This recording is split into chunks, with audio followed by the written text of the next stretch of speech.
Yeah, well, Buckley. we're used to hearing that at That is 6, bad. but when the warning comes out at 3 and then gosh, this whole thing, it's off to a hell of a start. I don't know whose idea this was, but it wasn't a good one. And by the way, I already owe an elderly, I shouldn't say elderly, a gray gentleman an apology. Yeah. I may have committed a hate crime parking. You ever pull up and you think it's someone? I thought Tim Taylor was here. I did too. Right? I saw So him. you saw him? Yes. It looked just like oh him my from behind. gosh, from behind. Yeah. So I'm looking for a parking spot. By the way, we're at 10 Barrel, by the way. Hey, we'll get to all that. So I roll down the window because I think it's Tim Taylor. And, you know, I love Tim. But I also like to give Tim crap, so I roll down the window and I honked my horn.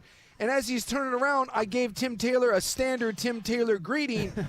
And let's just say... You gave him the bird. Well, no, I said something, and I can't say it on the air. And I was like, hey, what's up? And then, you know. What did it rhyme with? Well, I can't. It's just, it was It's bad. that vulgar? It's bad. Would it get you canceled? Yeah, it was bad. It wasn't good. Racist? No. But I strung 2 words together, and you shouldn't. It was just bad. And as I turn, as it's coming out of my mouth, he turns, and from behind, right? You back me up. It looked just like Tim Taylor. Yeah, I thought the same thing. And he turns, and as he turns, I realizes he even had glasses on. And he turns, and I went, "Oh no!" Uh-oh. What'd he say? He just looks at me like this bewilderment. He puts his hands up, like, "Hey man, what the hell?" And I just started apologizing. I was like, "I'm so sorry, sir." You should I was have like, "I doubled thought down. you were someone else." And then he called me an ass, and he had every right to call me an ass. And I was like, I am so sorry. And then I went and parked. I quickly turned the corner. I even gave up the parking spot that I was going to take because I didn't want to park in front of him. Can I say something here? Yeah. This guy's kind of an ass, too. I don't think so. Well, I think he is. No, he had every right to call me an ass. You thought he was someone else. I did. And he should understand that. Jeez. Unless it was that vulgar. Well, it was bad. Now I want to know what you said. It was certainly offensive. It wasn't good. I can't say it on the air. Come on. If somebody did that to me, I don't think I'd be mad about it. I'd be like, oh, okay, you mistook me for someone else. It's like I did the whole thing. Rolled down the window, I honked the horn, got him to turn, said what I had to say, and then just as he's turning, if he could have turned half a beat sooner, I would have realized it wasn't Tim Taylor. I would have bet, I would have bet everything because in that moment I said something horrible thinking it was Tim Taylor. Yeah, that's too bad. It never crossed my mind that it could not be Tim Taylor. So Tim Taylor, Suk has a message for you. Yeah. If you're listening. The next time I see you, I will reiterate that. But I felt terrible. Well, you should. I felt terrible. You should. Yeah, I was Maybe like, that teaches you a lesson about saying bad things, even to Tim Taylor. Yeah. Although Maybe clean it up a little bit. I like saying bad things to Tim Taylor. It kind of makes me happy, to be honest with you. Unlike this show. I see a lot of bad things to Dusty, too. I don't know. There's certain people that it's just kind of fun. You really do. I do. It's uncomfortable. I think that maybe that's why I like it. But Dusty says horrible things to me. It's kind of what we do. Yeah. Like I said, if Dusty and my text messages, if that got leaked, it would not be good. I think we would both and that's the thing. We're like Russia and the United States. It's mutually assured destruction. He's got nukes on me, but I've got him pointed right back at him. We are indeed at 10 Barrel Brewing today. We are in Northwest Portland. Yeah. This is a big show. You may hear the ambiance. I didn't know they were going to play the ambiance and everything. This was all done over our head. Yeah. Can you believe that? We had nothing to do with this. I believe this is a Luke. Actually, this is a terrible idea. It's a Luke Anderson sort of thing happening right now. But here we are. Yeah. They told us, they said, you know what you guys are doing on Wednesday? You guys are going to 10 Barrel, and you're going to do an entire Club 1080 program. And that's what we're doing. I even forgot today. I'll tell you, I woke up this morning and I did my award-winning sports show prep. Yours is not award-winning. Don't try to steal the award from me. How about this? Award-nominated? Award-adjacent? Oh. That's better. Adjacent. I sports prepped. Get out of here. And then driving in here, I was like, oh, wait. I just wasted. I wasted my sports prep. I will say it was weird. What am I doing? I was doing which is award-winning. Yes. I didn't mean to piggyback on your award. Let's step off a little bit, okay? Territorial. Sorry. And it is hard not to. Sports. Yeah. We just want to sports hard. I was ready to sports. I was too. And I was kind of sportsing. And then I was like, you know what? I don't even care about that. Sports is sports. Name the starter and don't even care. I got hot Mariner You know why? Takes. Because I was ready. We don't have a sports show. No.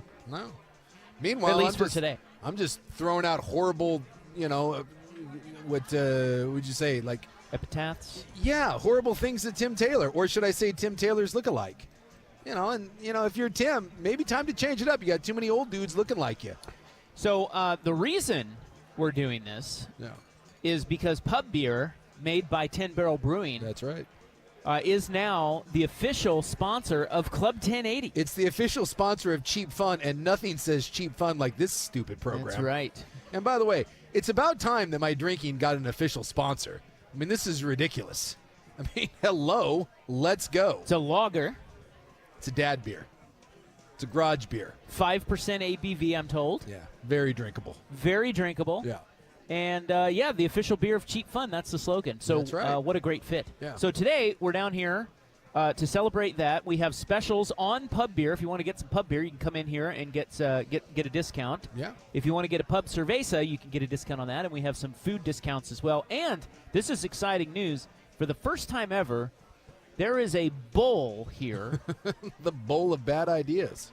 Yes, that's a good name for it. Pretty much. I was brainstorming names for the bowl. Yeah. Like the bowl of control, because you then control the segment. I was kind of thinking maybe the conch. If you Lord of the Flies, Sure. Piggy has the conch. Hey, whatever you want to and call that it. worked until that one little bastard dropped that big rock on Piggy, and then that's not so good. But I promise you that if you get the conch, nothing will be hurled at you, and certainly nothing deadly. I promise. So I can't promise, but it's got a little. I would think. It's got a little Post-it note on the front that says, "Ask them anything." It's really professional too. Look It at appears to be written by a 17-year-old. Yeah. Oh, sorry, Jake. Yeah. Good Well, handwriting. he's pretty young. He's Yeah. 23. What are you, Did 20, you just 24? Did you herald in the Purple Crown that son of a bitch right there? You just got like a crown in a fist and just went Fred Flintstone style. All right, I'm into it. Well, penmanship is not a thing for the youngs. Well, I can't say anything because my penmanship is embarrassing. But the youngs don't have to write. You did. I know. It's You bad. should be embarrassed. Well, I told you that my penmanship Right? has made it around the world. My daughter teaches little kids in Korea, and she was telling them tales of, because she's working on obviously their penmanship right now. They're working on writing in English, and she was telling them about her father, and they asked for an example, and apparently it was a big deal over there. So I sent them a sample of my handwriting. And the first little kid that came in from recess to look at it, his response to seeing a grown man's handwriting was, and I quote, "Oh dear." I don't know if you ever had anything you've done that you're trying your best at described as "oh dear," but I think that lets you know where I'm at. It's like when my cooking was described as "Dad tries hard." None of those things are great compliments, and yet here I am. So if you come down here, you can drop your Club 1080 ideas, your topics, into the bowl. Yeah. And we may or may not tackle them. Yeah, I don't know what to tell you. Probably not. Now, someone asking on the Vancouver. Do you want to try? You want to try one real quick? Yeah, we can try one. All right. Because someone is asking. There's already some in there. These are from the office. What happens if a really big sports news breaks during the show? Oh, who cares? I'm sorry. Go to a sports show. It's one of those. Go turn on ESPN. Like an NFL team's plane crashes, and we're like, sorry, I don't know what to tell you. Go find another one. Like or like an big- Oregon Duck wins the starting quarterback job for an NFL team, like that. Nah, who cares about that? We all knew that was coming. I know. Right. Oh, for God's sake! How big would But the it's news have to today's be? sports news. That's the Okay, big one. here's the line of demarcation on that is, like, I don't give a rip. We're just going to have club, and I don't care what's happening in sports. I'm not even going to look at it. Rob's officially hitting the "I don't care" button. However, the line of demarcation is if we get a call from the boss, or Yeah, yeah. I don't know if he's going to be down here, but if he I think he's coming down here. If he then interrupts the show and says, "Guys," Yeah. or he says, "Guys," there's this is our Jeff Austin serious voice. there's a very big sports topic. He does Ed Rooney. How big would it have to be for him to do that? That's the question. Well, I think a plane crash would certainly. What is this? Okay, yeah. Do you mind waiting for a second while we finish the damn segment? That's not getting it done. Good grief. I know. The P1s are already out of control. Get him out of here. For God's sakes. Hasn't even started drinking yet. P1 Ryan. Actually, he has. I think. Oh, yeah, that's true. Well, And he's got the Post-it notes. again, I'm going. I can't wait to see your club topics. I'm going disaster, death. Well, like what? Give me arrest. an example. Arrest? Arrest. Like Vic, who? the Michael Vick thing. Yeah. That breaks. So dog fighting arrest? Dog fighting arrest. Disaster. Tom Brady fighting dogs. Yeah, that'd be something. Plane crash. Would we have to talk about We'd that? have to talk. Well, I don't. Well, you'd have to talk about it. What am I going to I contribute don't to know. that story? You'd have to talk about it. We can get Schultz on to talk about the federal regulations. He's a big But aeronautical fighting guy. dogs does kind of qualify as club type content. Yeah. So there's a little crossover there. Yeah, so I'm going that. right. I'm saying disaster, death, arrest. Those things would happen. You know, like I think you would have to. Like if Bill Belichick like freaked out and hijacked a bus and like crashed it into a humane society, killing a bunch of dogs, yes, I think at that point we'd have to discuss it. And then whether or not he gets another coaching job after he gets out of prison. All right, so we have our first topic. Now, again, these are from The Office because Yeah. the only P1 here right now is Ryan. Yeah. And he's already trying to disrupt the program. Well, we got to go to break though, so. do Well, we do here, it? Do here, we- this is an easy so one. wet the whistle. I don't know who this comes from, but it reads, "What is the most overrated cocktail?" And that's an easy answer well, for me. I know mine. Yeah, mine is the Mai Tai. Oh, really? I think the Mai Tai is gross. This is going to be a big one for me, and it's controversial. This is a hot take. Okay. But the old-fashioned? No, God, no. Dude, that's Okay. them fighting words. It's going to be controversial because, again, you saying overrated. I'm not saying it's not delicious. I'm not saying that I don't enjoy one. Okay. There's an entire industry built around it, but it is ridiculously overrated. It's the margarita. Okay. The margarita is Okay. overrated. Okay. It's the margarita I can is see the that. Hoosiers of drinks. It's a fine drink. I don't mind the take. But it's Well, I think here's the thing though. It's just we make too much of it. But in today's day and age, the margarita varies Exactly. so much. So much. That like I think you're talking about just the basic Yeah, margarita. the basic margarita. Yeah, overrated. I'll tell you right for now. sure. If Jimmy Buffett, rest in peace, by the way, R.I.P.. the greatness. If Jimmy Buffett hadn't written Margaritaville, we don't talk about margaritas the same way. That song put that in the lexicon. So whenever we're on someplace tropical or you go to someplace with a beach, you have to have a margarita. And I stand by this statement. There's 10 other drinks that I would rather have on a sunny beach somewhere other than the margarita. The only caveat I would throw into that is that there are certain places you go. Great. Yeah, they're great. And the margarita is like the top thing you want to order. Yeah, because they do it up right. Right. But your basic margarita. Yeah, but if you're just talking basic cocktails, Get out. I would Just- actually drink a margarita over a Mai Tai, Oh. but that's not saying much. Yeah. All right. See, I think the Mai Tai sucks. that's my big hot take. You asked for big sporty takes today. That's my hot take. All right, well, let's take a break, and when we come back, we have today's 1080 The Fan daily poll question, and it is not sports. No. Also, this hour, I thought a good starting point for us today Yeah. here on Club at the Pub. Whoever Do came you up with get that, it? I'm a big fan of that. I think that's Luke. Yeah. I feel like Luke is taking credit for a lot of. Is this your idea, I think it's his idea. Luke Anderson? I think He says probably. Probably. If it goes well, it is. Yeah. If it's a disaster, then I don't know. It's Jeff Austin. Oh, I saw there was a European guy who comes to the States for the first time. He visits Vegas and New York City, and he has put together a list of 15 American oddities. And it's very interesting All right, to now- get his perspective Yeah, I'm intrigued. on you and I as Americans. I like where we're going with So this. that will be this hour as well. It is 3:15. We're out here at 10 Barrel Brewing in Northwest Portland. Come on by. We've got some beer specials. And thanks to Pub Beer, today officially kicks off Pub Beer, the official beer of Cheap Fun and the new Club 1080 sponsor. We'll be right back on 1080 The Fan. Hey, it's your window daddy. You like that? I do like that. I want you to be my window daddy. I am your- I like everything about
answer that it's your seat, whatever you want, you know what? You're not my friend. You're an ass. Your seat, your prerogative. That's a no-go for you. You're a douche. When did this change? This hasn't always been the case, has it? Well, we've become ruder and we become more selfish. Yeah. When you're on an airplane or you're really out in public, we're on a journey together. We're part of a collective. We're all going in the same direction, right?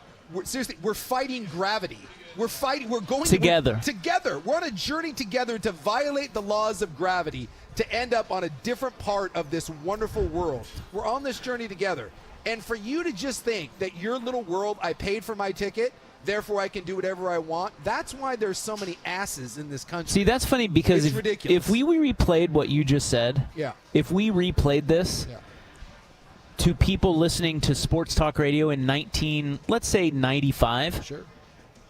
they would look at you like you had two heads. Like this was not a thing back then. I don't think so. I think when we were kids, reclining your seat was just normal. That's what people did. Yes. And then you'd forget that you could recline your seat, and then the guy in front of you would recline his seat, and you'd be like, oh, I'm going to do that too. Well, but now it's considered rude. Yes. Well, as someone points out, when did that change? 10 to 15 years ago, there was another 6 to 12 inches of leg room, which is true. Oh, is that true? Yeah, it's shrunk. We had that much? I don't know if we had that much, but it certainly has gotten smaller. And the airlines admit it. Like, they are putting smaller and smaller seats That's a in good there. point. Yes. But this is my thing. The seat is this is the attitude why we suck as a society. This dude right here, this joker, this seat is quite literally designed to recline, so I'm reclining. It's that simple. All right, ass. Here's my thing. If there's someone that is 6'6" and they're sitting behind you, and their knees, through no fault of their own, are in the back of your seat, so therefore to you, that extra 3 inches, which, by the way, isn't going to cause you to be comfortable. It's not going to be any sort of great difference to you. It's going to make a very minute difference to your comfort. But you're willing to say that for an extra 8% comfort, if that, it's probably more like 6% comfort, you're willing to take the man behind you, who, again, through no fault of his own, happens to be sitting behind you and happens to be tall. You're willing to put him in a 90% more uncomfortable situation? Well, then here's one for you. The seat's designed to recline. Guess what? My hand and my knee are designed to be out, and as you recline, you're going to meet my knee and you're going to meet my hand, and we're not going to recline. Like, that's what I'm saying. It's ridiculous that someone's saying, well, I want this, therefore, no matter what. Like, I love smoking cigars. It's one of my great pleasures that I have in life. But you know where we don't smoke cigars? In indoor, closed public places. Because I'm taking something that I enjoy that quite literally is designed to be smoked, and I'm putting out a lot of other people. And it's this whole. No, I'm not 6'6". No. So help me with this one. Yeah. But when someone reclines their seat in front of you, being taller. Yeah. Well, you're not 6'6" either, but I get it. Maybe your knees are touching the seat in front of you. Depends on what airline you're on or what seat you have. For the most part, if I am sitting behind someone, there is very, very, very little room between their seat and But my if legs. they recline, in my head, I'm thinking that it actually gives you, that since the top of the back goes back, does the bottom of the back go forward, actually giving you more? No, if you recline, I basically then have to try to straighten my legs and kind of do like a luge sort of situation. Okay. Where I kind of have to like lean my legs.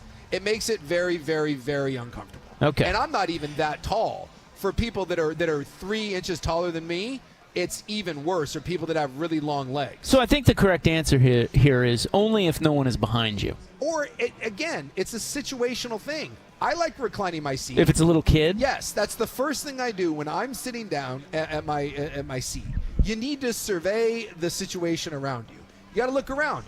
Who's sitting next to you? Again, I'm wider than most, and so if someone is sitting beside me, we knew that. Yeah, I take a lot of care to be like, hey, by the way, I just like to say I'm sorry. I understand. I'm going to. Oh, you meant wide. Wide. I thought you were talking about white. Oh, yeah, I'm white. You too. are very white. Yeah, but I'll be like, hey, and I'll start apologizing, and I say, hey, if I accidentally bump into you, if my leg goes over, please feel free to tell me. I said I'll try to watch it, but I understand. Same thing. I'll look behind me. And if there is a 6'6" gentleman behind me, guess what? My seat isn't reclining. If there's a tiny kid or a 5'1" Asian woman, then yes, I have every right to recline, and I will recline. But you have to take into account those people around you. That's how we all end up being in a civilized society, because without it, then we're just animals out there. It's just a little bit of awareness. That's all I'm asking for. And people have very little of that. Yes, we're a bunch of savages out here now, and it's ridiculous because we've gotten into this rut now where we just think that, like, and I think it's because people are just stressed out. Therefore, I'm going to do whatever I want, and everyone else be damned, because I don't care. If it brings me a little bit of enjoyment, screw everyone else. And that's a terrible way to go through life. All right, vote on the 1080 The Fan daily poll question at 1080 The Fan on X. What is your view on reclining your seat on an airplane? Right now, 62% say only if no one is behind me. Thank you. 27% say my seat, my prerogative. Boy, I tell you, dude, if there is a theme, if there's something we have learned over the last certainly 4 to 5 years, is that it always comes back to about 25 to 30% of people are awful. Yes, 100%. It's just about everything. It's just like blanket. They're awful. Yes.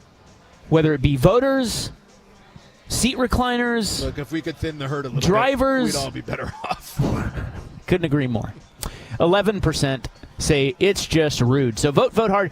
Coming up next, American oddities from a European. Here's Buck.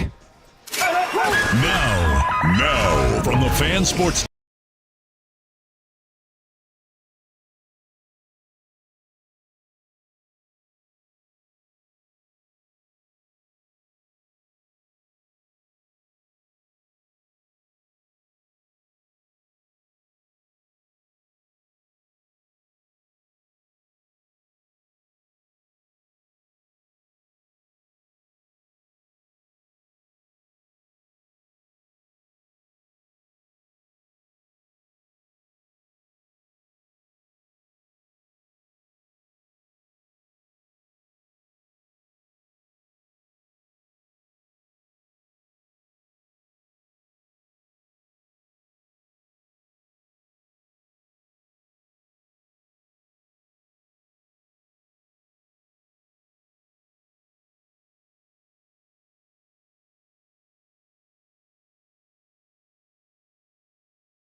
the pub beer made here, the official beer of Cheap Fun.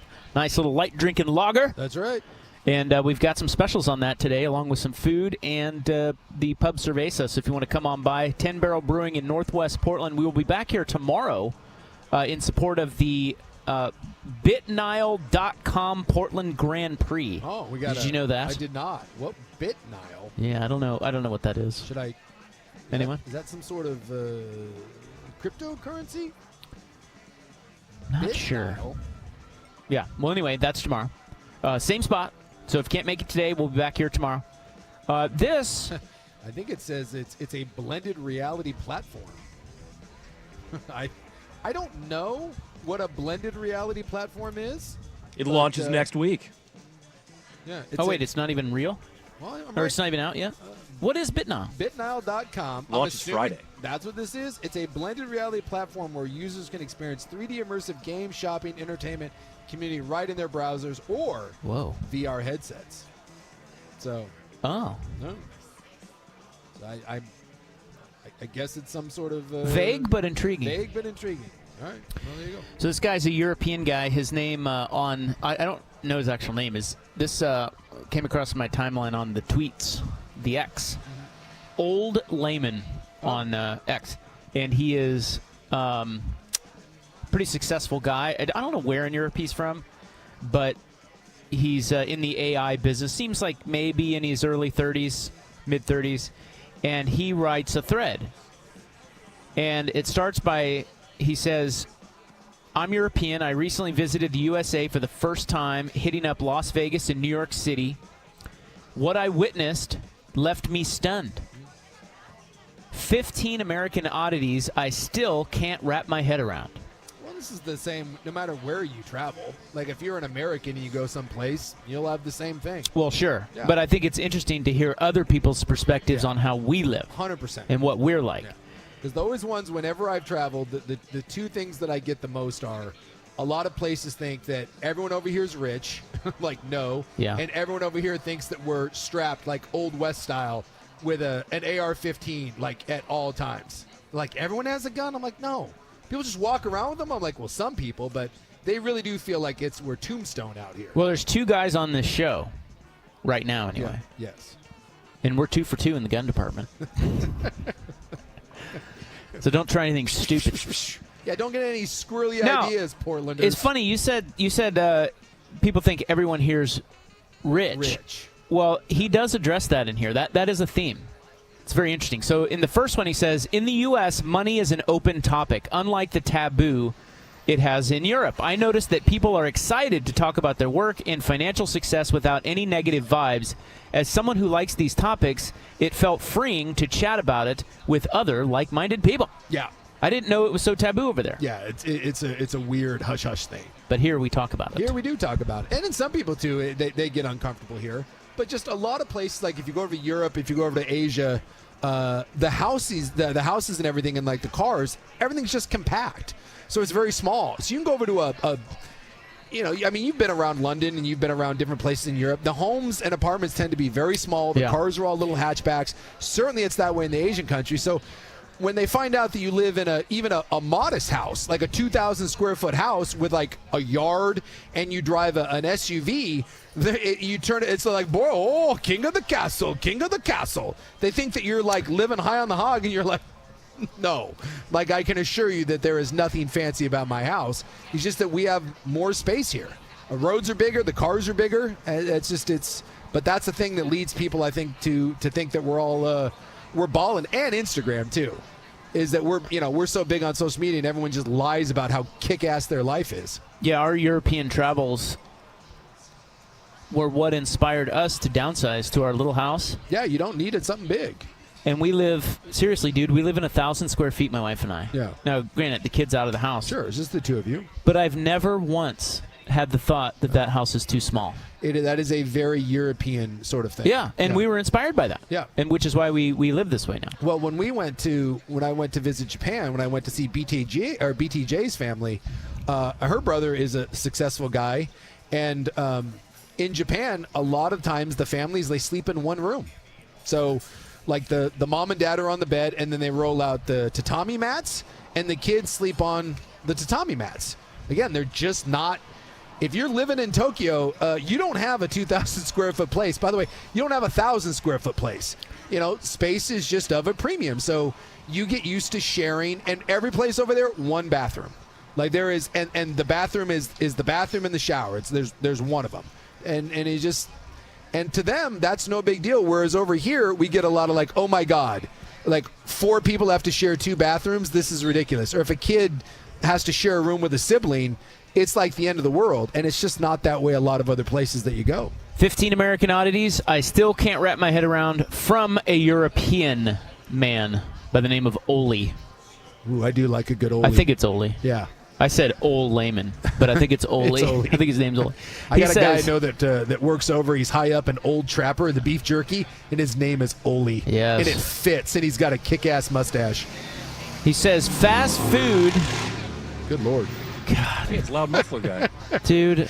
Now, does loud muffler on the Harley, does that bother you more or less than loud muffler car? It's all the same. I don't care what they're driving or riding on. Yeah, the motorcycle there is quite loud. The look on Rob's face as that guy revved the engine, priceless. He is so cool. And none of us knew how cool he was until he revved his cool engine.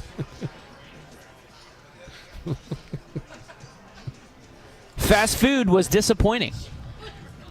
He says, I was so excited to try American fast food after watching tons of YouTube reviews, but man, In-N-Out was such a letdown. The fries tasted like cardboard and the whole experience was meh. Yeah. I give it a 2 out of 10. That's hilarious. That is 100% a real thing. Because I'm guessing over there, they do glorify our fast food. Like, oh, you got to try this and that. Well, no, you don't. It all sucks. The last time when we were in the Caribbean and we were talking to a couple of our Uber drivers, and over there they come to New York or they come to Florida, right? Those are the 2 places they go. And we were asking, like, what were they? Our driver was getting ready. Her and her husband and her kids were coming over. And you know what? The 2 things they wanted to do. The 2 things I said, hey, when you're coming over, they were coming to Florida. They want to go to McDonald's. Number 1, and Disney. Oh God. They wanted to go to Disney World and they wanted to go to McDonald's. And I you don't crap on anyone's dreams, but in my head I was like, oh my God, you're coming over here and the things you're most excited about, Disney and McDonald's. Yeah. The McDonald's thing is 100% a real deal. Fat, uneducated beer. Hey, should throw that one out. Pub beer's great. Damn right. Okay, the third one, and then we'll break. Because the next one, after the third one, I think you're going to love. All right. He says, how are you, is thrown around way too casually here. As a German, I'm not used to exchanging pleasantries with strangers such as cashiers like that. It feels kind of fake to ask a question that no one really wants an honest answer to, but I guess it's part of American social norms. I can see that from the Germans. That's 100% right. No nonsense. The British do that too. They say, you're right. They do that all the time. Yeah, it's not they like do. Unique You're to all right, us. mate. Yeah. You're all right, mate. But I like where the Germans are going with this. Yeah, And they by the don't way- want to answer that question. And by the but way, we don't either. No. So here's the thing, social norm. If someone asks you how you're doing, there's only 2 correct responses. Great and living the dream. No one wants to hear that you're doing terrible, and certainly don't go into details. So it's like, hey, man, how's it going? Just say fine and move on. I think that's the part he probably doesn't understand, not having lived here, is that we think that too. Yeah. But we still do it. Yeah. And we all know how to do it without actually getting into the real conversation. Except it's terrible because we all know this person. When you pleasantly just say, hey, how's it going? And then they launch into something, you're like, damn it. Or the guy who asks you how you're doing because they want them to tell you how they're doing. Bingo. Realize no one wants to be in this conversation. Stop it. Again, much like the seat thing, follow the societal norms. We'll all get where we're going in our own merry way and happy times. This is a German man named Oli. He recently visited the U.S. for the first time. 15 American oddities he still can't wrap his head around. The next one, I think you're going to love it. All right. So we'll get to that and the rest next. We're at 10 Barrel Brewing on the Fan. How's your t-shirt game set up for summer? Check out the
look, this is going to be a little sportsy.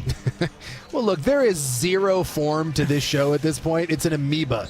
We're like the old Tark, what was that, the UNLV, the amoeba defense? Things are just happening. So just let it go where it needs to go. I have to point this out to the listeners. One of our fine P1s dropped off the paper schedules that he drops off for us most years. He said he hasn't done it in 3 or 4 years, but he used to drop these off at the station for us. We never met him until till now. Yeah. Construction guy. Mm-hmm. And we were talking about he dropped off the Big 12 schedule because your team, the BYU Cougars, and my team, the Kansas Jayhawks, are now in the same league. It's the Big 12. And I have to tell the listeners that as I looked at the schedule, I turned to Suk and I went, "Oh, looks like Kansas is at BYU on November 16th." And what did you say to me? I said, "Welcome to the jungle, bitch." Oh my God! Let's go. You're not ready for that hostile Mormon environment. You have no idea what's waiting for you. It's your window, Daddy. That's right, window daddy. Welcome to the world that Diet Sprites, not caffeine, doesn't even get sold at our stadium. We're going to be up in your kitchen. You said that with the least amount of conviction I have ever heard anyone say. Welcome to the jungle, bitch. It's the least.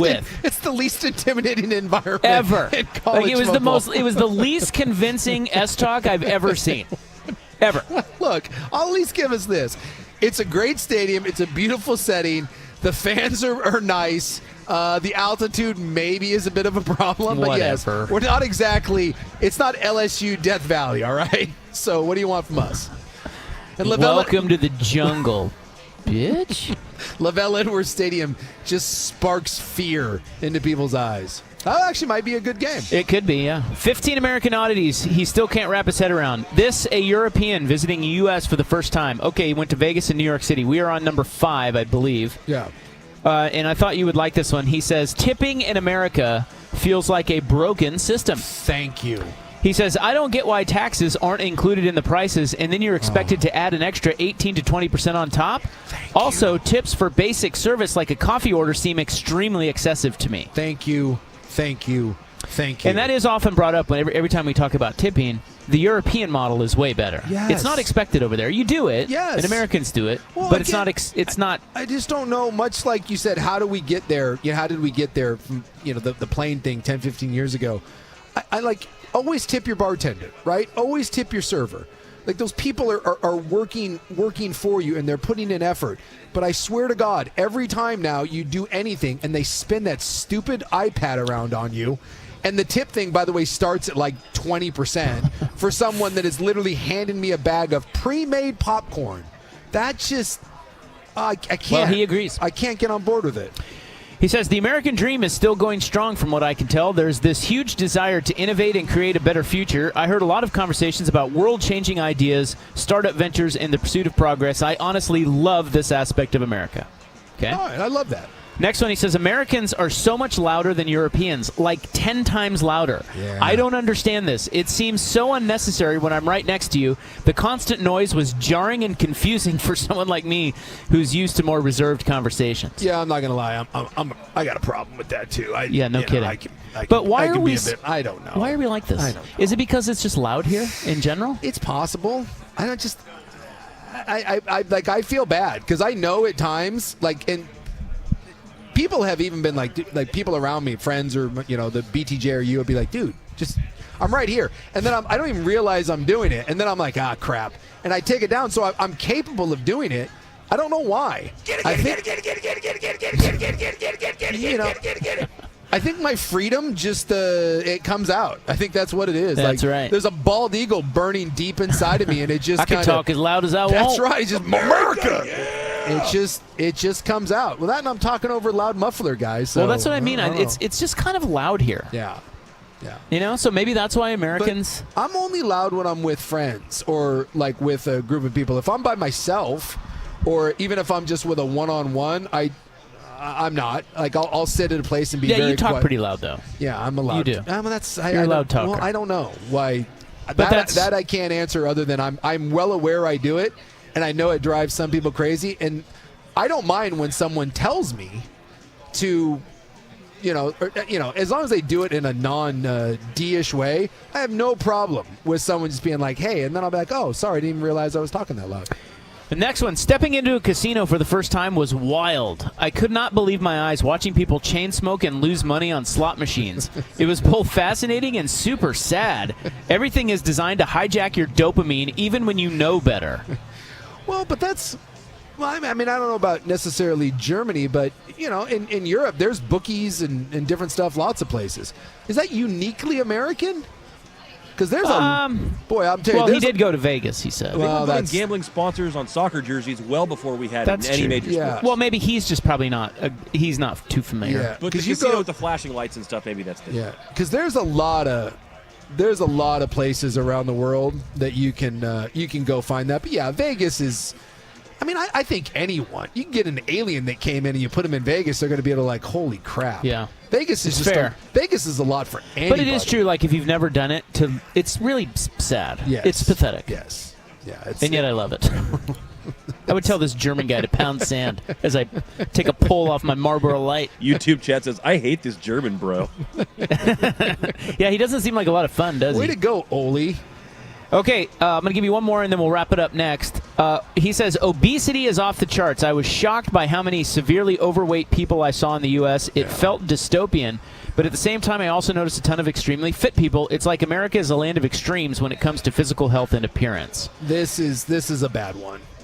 He's right about that. He's though. right about this. It is. I always feel bad. Like sometimes on Sunday, me and the missus will go out to like a breakfast spot or a brunch spot. Right on cue. I know. And you ever want to feel sad, but also like better about yourself? Just go to like a Sunday diner. Go to Kansas, dude. And you just Have you been to the Midwest in a while? It's rough. I'm telling you, it's different there. Like he's saying all of America. Yeah. Go to the flyover states. Yeah, He's going to it's go get really one of those Milwaukee butter hogs. Yeah, it's bad. It's really bad. Yeah, All like right. you sit in a buffet sometime and you're just like, whoa. All right, I'll plow through his remaining oddities, American oddities, that he's still stunned by coming up next. This is a European man who visited the U.S. for the first time. We'll get to that. And then, what are we calling our bowl? Are we calling it the bowl of bad decisions? The bowl of control?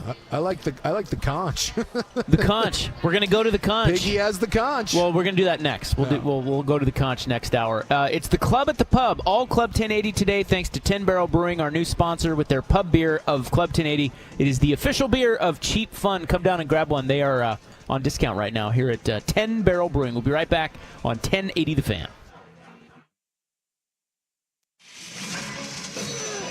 Start building the college football card for week 1. I'm Chris Mack here to help you beat the books with BetQL. Football season fast approaching, and the BetQL model already has you covered with 4- and 5-star best bets earmarked for week 1 already, including UMass as a short home favorite against Eastern Michigan. I'm Chris Mack. Bet smarter and beat the books. Download the BetQL and BetMGM.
pleased to have you along. We're out here at 10 Barrel Brewing today.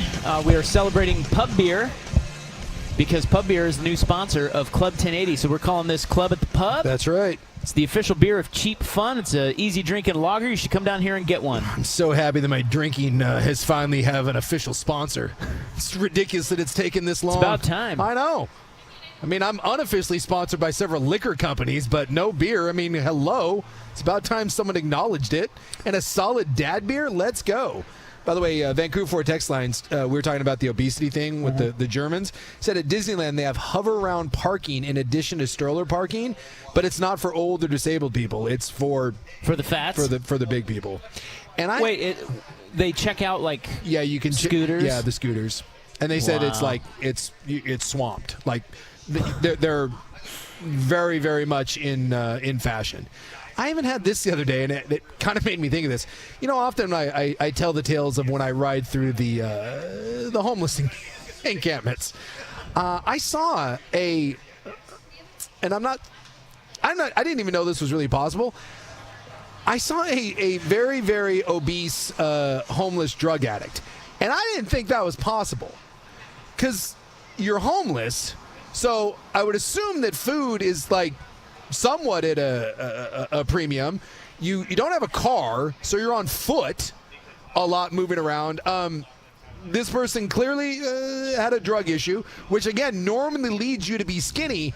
And I did think to myself, how is that possible that you can be homeless, on the drugs, and still be morbidly obese? Maybe it's a new weight loss program. I don't know. I thought to myself, is that has to be a uniquely American thing. When he said the obesity thing in the United States, I was like, I just didn't. I just would assume that the urban camping thing leads to skinny, right? I just think that particular. Well, perhaps he's newly homeless. It's possible. So this is Ole Lehman, German dude, visits America first time. His 15 American oddities. He says, and I'll get through these last few here. And then we'll move on. But he says, compared to Europeans, Americans are super outgoing and talkative. They'll strike up conversations with strangers like it's no big deal, which can be both refreshing and a bit overwhelming. This openness is a defining aspect of American culture that really stood out to me. Yeah. That's very true. 100%. Yeah, because when you go overseas, everyone shuts up. This is why Americans think French are rude or like, Europeans are rude. Mind their own business. Because they don't do this. No. The lights are always on in America, which is so different from the energy-saving habits I'm used to in Europe and Asia. I guess this 24/7 brightness comes from America's wealth and love for convenience and creates a feeling of constant abundance I haven't experienced elsewhere. There's a couple European countries that I've been to is you pay your power bill on like prepaid electric like cards, and then when you go into your house, you put the card like a punch card. You put it into an outlet, and that turns on your power. And then when you leave, you remove it. That way, nothing gets. That's amazing. Nothing gets wasted. They had those in Spain, and they had those. I don't remember if it was Ireland or Scotland, but yeah, some of the places we went, there were little power cards, and that you would load it up, and if you ran out of money on your card, well, then you. Well, I got to tell you, Mom Rop was ahead of her time. Yeah. Because when I was a kid, lightsaver. Oh, my God. Yeah. She would be like, make sure you turn. It would drive her crazy if we didn't turn off all the lights. The one that pisses me off, and the BTJ unplugs appliances. I just. Yeah, my mom does too. I hate it. I understand maybe it saves me a few extra nickels, but I just. When I go to use something and I have to dig around back there and find the plug. And also, let me state this. Is there a harder task than plugging in an outlet that you can't see? I may be the world's worst. Very difficult. It is a giant pet peeve of mine. Everything is supersized from drinks to cars. Yeah.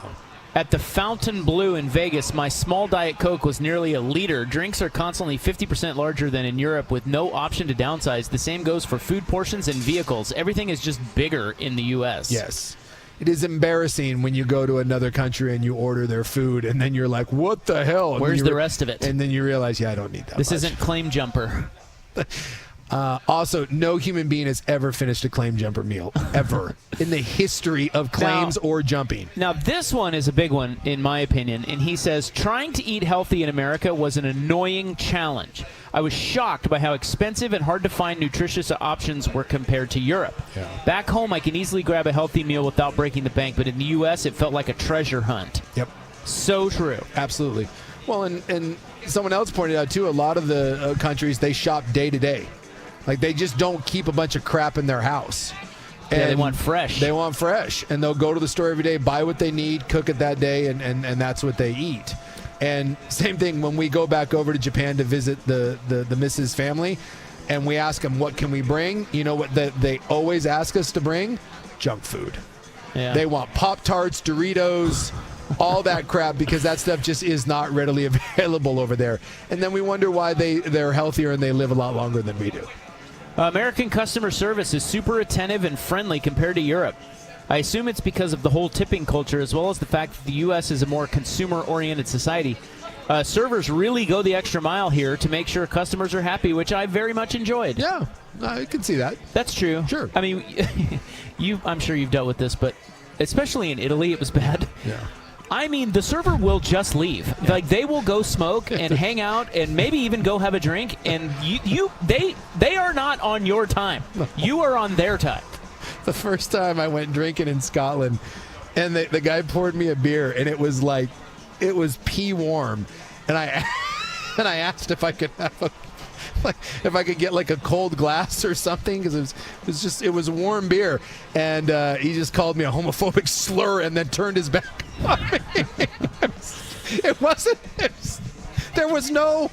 He never even answered my question.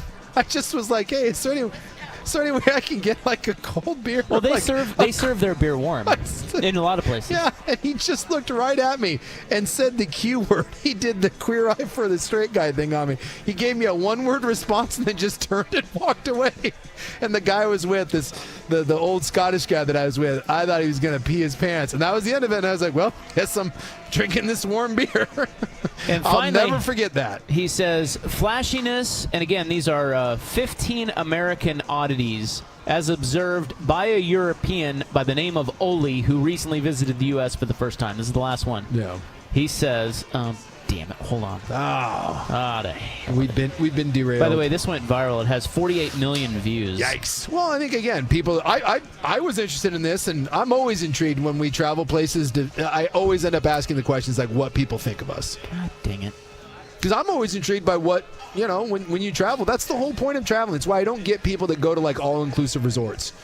I mean, I just, if you go to a place and you just sit at a resort somewhere, I don't understand what you're doing, because you can do that anywhere. Like there's no difference between that and going to a resort in Florida or going to a resort in North Carolina. We'll never understand that, other than getting out and seeing, seeing what that culture and seeing what that country has to offer. So finally, he says, flashiness and status symbols are everywhere. I saw way more designer watches, luxury cars, and public displays of wealth than I'm used to seeing in Europe. It's obvious how American culture places a high value on financial success and all the material stuff that comes with it. Sure. His final tweet was, overall, I was really inspired by the risk-taking spirit of American culture. People here aren't afraid to change the world, even if it means leaving their comfort zones. It's a stark contrast to the more risk-averse mindset in Europe, where people tend to play it safe. Well, and I've heard this all the time, that if you are just a Johnny Lunch Pail guy, 9 to 5, right? You're going to work for a company for 30 years and you're going to retire. Europe is a much better place for you. You'll be happier. You'll have a better quality of life. But if you want to start a business, if you want to climb the ladder, if you want to try to become wealthy, there is no better place in the world than right here in the good old U.S. of A. All right, we're going to take a break, but I'm going to pull from. We're going to the conch. We have the first ever conch here, where you can drop in your club topics if you come out here, and we may or may not address them. We'll see what we have here. Oh boy. Oh, it's sportsy. Oh, look at that. Okay, Sports. this comes from a listener here who is asking for our BMW championship bets. Sorry, it's sportsy. Well, I'll answer that next. All right. And then let's do one more, because I'm going to start drinking. This is the club at the pub. Somebody got Suk an old-fashioned. No, we're off. Although you should probably be drinking a pub beer. Well, again, why don't I have one? What are we doing? Okay, so when we come back, we'll answer that sportsy question and this topic, favorite 1980s babe. Oh. I've got several. From the 80s? Yeah. Okay. I've got several. I've got at least a top 71. Yeah. This is like Foo Fighter songs. Yeah, I can go through a list. I can tell you where my love of the Asians began. Yeah. Lucy Liu, right? No. No? No. What bring you luck, Rambo? Oh. I remember that to this day. All right. She had me at Rambo. The Club at the Pub at 10 Barrel Brewing. We'll be right back. It's Isaac and Suk on the Fan. A home for the Beavs and Cougs.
The Pub I've officially cracked the seal on 2 occasions. Yeah, Sook's double fisting, so if he gets louder, it's not his fault. I've been brought an old fashioned and a pub beer.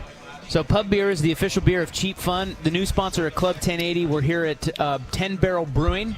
They make pub beer, and we're here celebrating their sponsorship. So we're doing all Club 1080 today. Yes. So now we also have a bowl here. So if you come by, you can put your club topics in, and we'll just draw them randomly. And the one we're going to tackle next is favorite 1980s babe. Yeah. But I have to tell you, there was a gentleman at the bar who did want the BMW Championship sports picks. I don't have any. I only gamble on the majors, so I'm gonna turn this one over to you, Window Daddy. I just went and told him my picks. Okay. Because they're proprietary, Sean. Yes. But one I can toss out there is I was looking at the odds today. Buck and I like to talk golf betting. Yeah. And I was looking at the odds today, and look, I mean, the BMW Championship, by the way, they're down to like the top 50 guys. So there's only 50 guys, and they're all pretty good. They've all had good years. So Xander Schauffele, obviously, Colin Morikawa. Okay. But way down at the bottom, I was looking at the odds today. Yeah, give me a flyer. Dude. I'll place a sawbuck on someone. There is a dude that is totally mispriced, in my opinion, and his name is Max Homa. Oh. Max Homa has not had a great year. I love me some Max Homa, though. That guy's a bro. He's not had a great year, but he is plus 11,000. And I kind of don't understand why. Interesting. So you got to take a flyer on that. All right. Because Castle Pines are playing in Colorado. That course is kind of, it's got a little Augusta National vibe. And guess who was top 5 at Augusta National this year? Max Homa. Even though he didn't have a great year, Max Homa. All right. So there's one for you. I love, by the way, and I will fully admit this, you can talk me, and by you, I mean most people.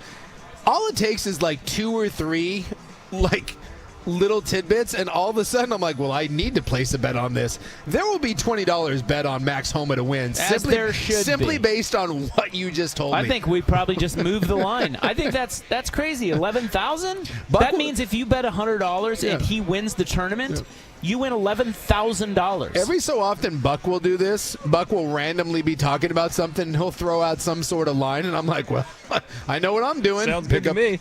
Pick up the phone. Sounds good. Let's go. Favorite 80s babe? That's tough because there's varying degrees of this. I take this very seriously. But I will tell you that in the 1980s, something very magical happened to me. And that is I saw, a lot of magical things. The first 2 R-rated movies that I ever saw were Rambo: First Blood Part 2 and Revenge of the Nerds. Now, Revenge of the Nerds, I saw my dad and his friends were like computer hackers. They would have parties over at my house. They would order Chinese food, and then they would illegally burn Commodore 64 games. They would hack them.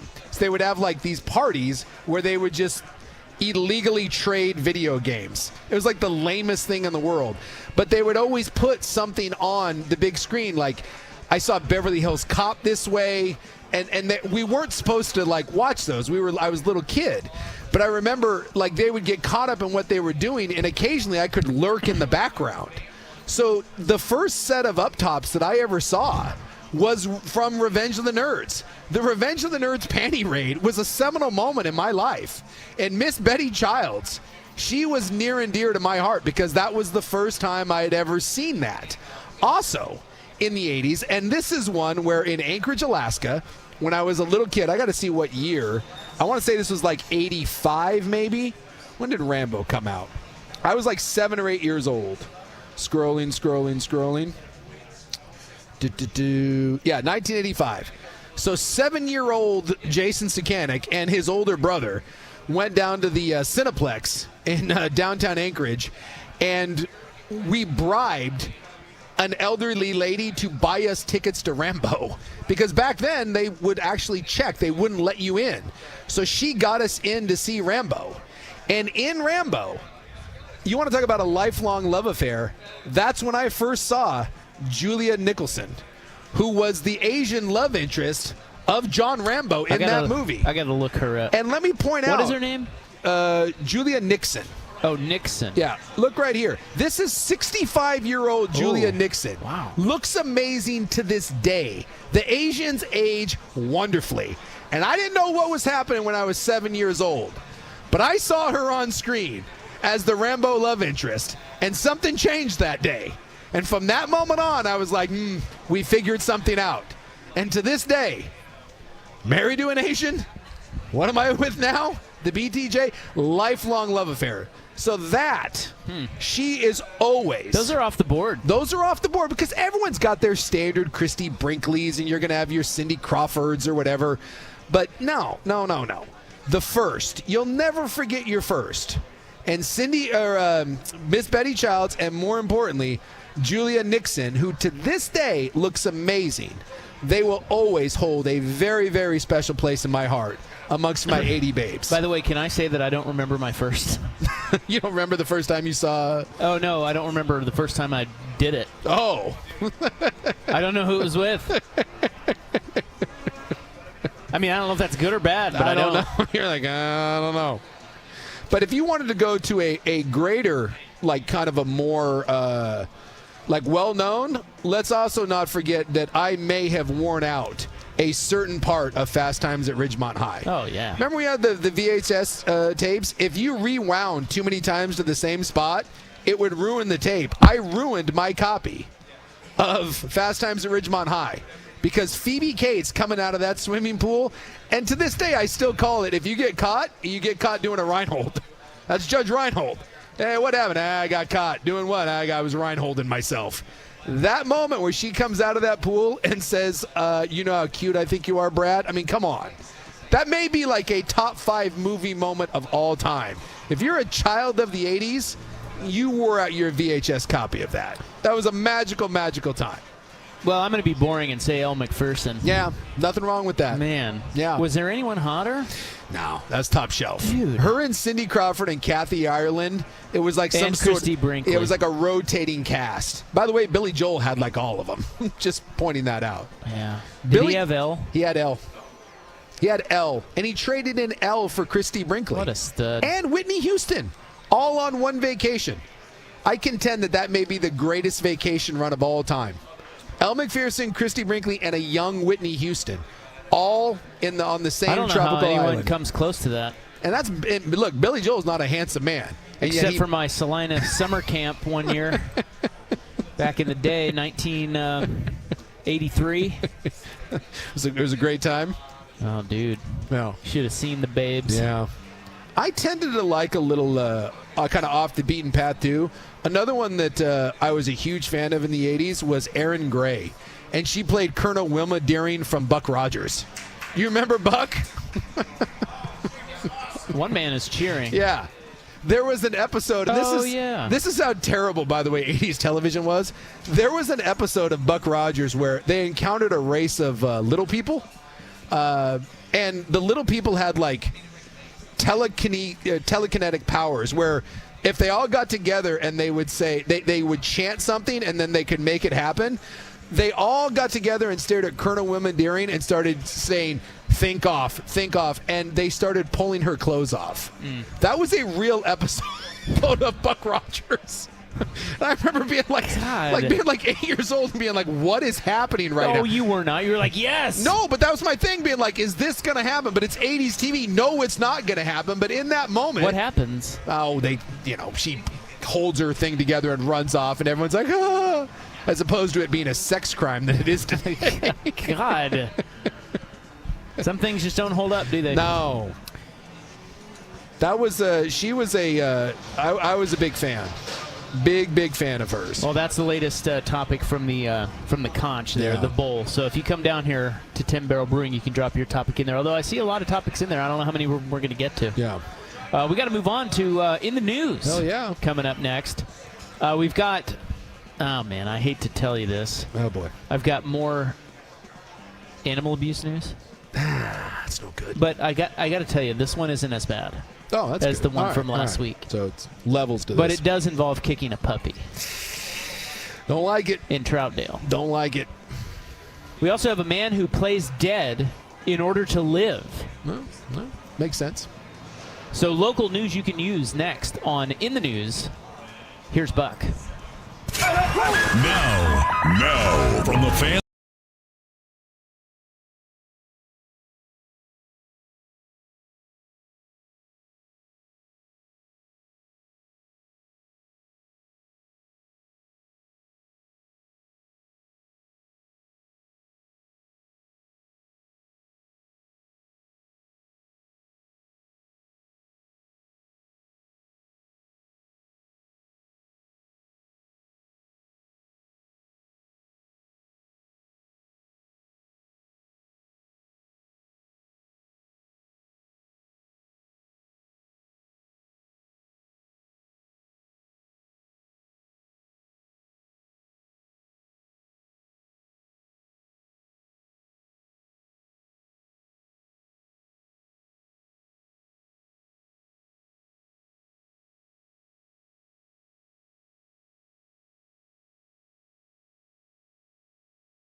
threw out, like, for their 80s babes, they threw out, like, Linda Carter. You Yeah. want to talk about Wonder Woman, by the way. Yeah. Stuff that doesn't hold up. Go watch some of those old Wonder Woman episodes. They are so uncomfortable.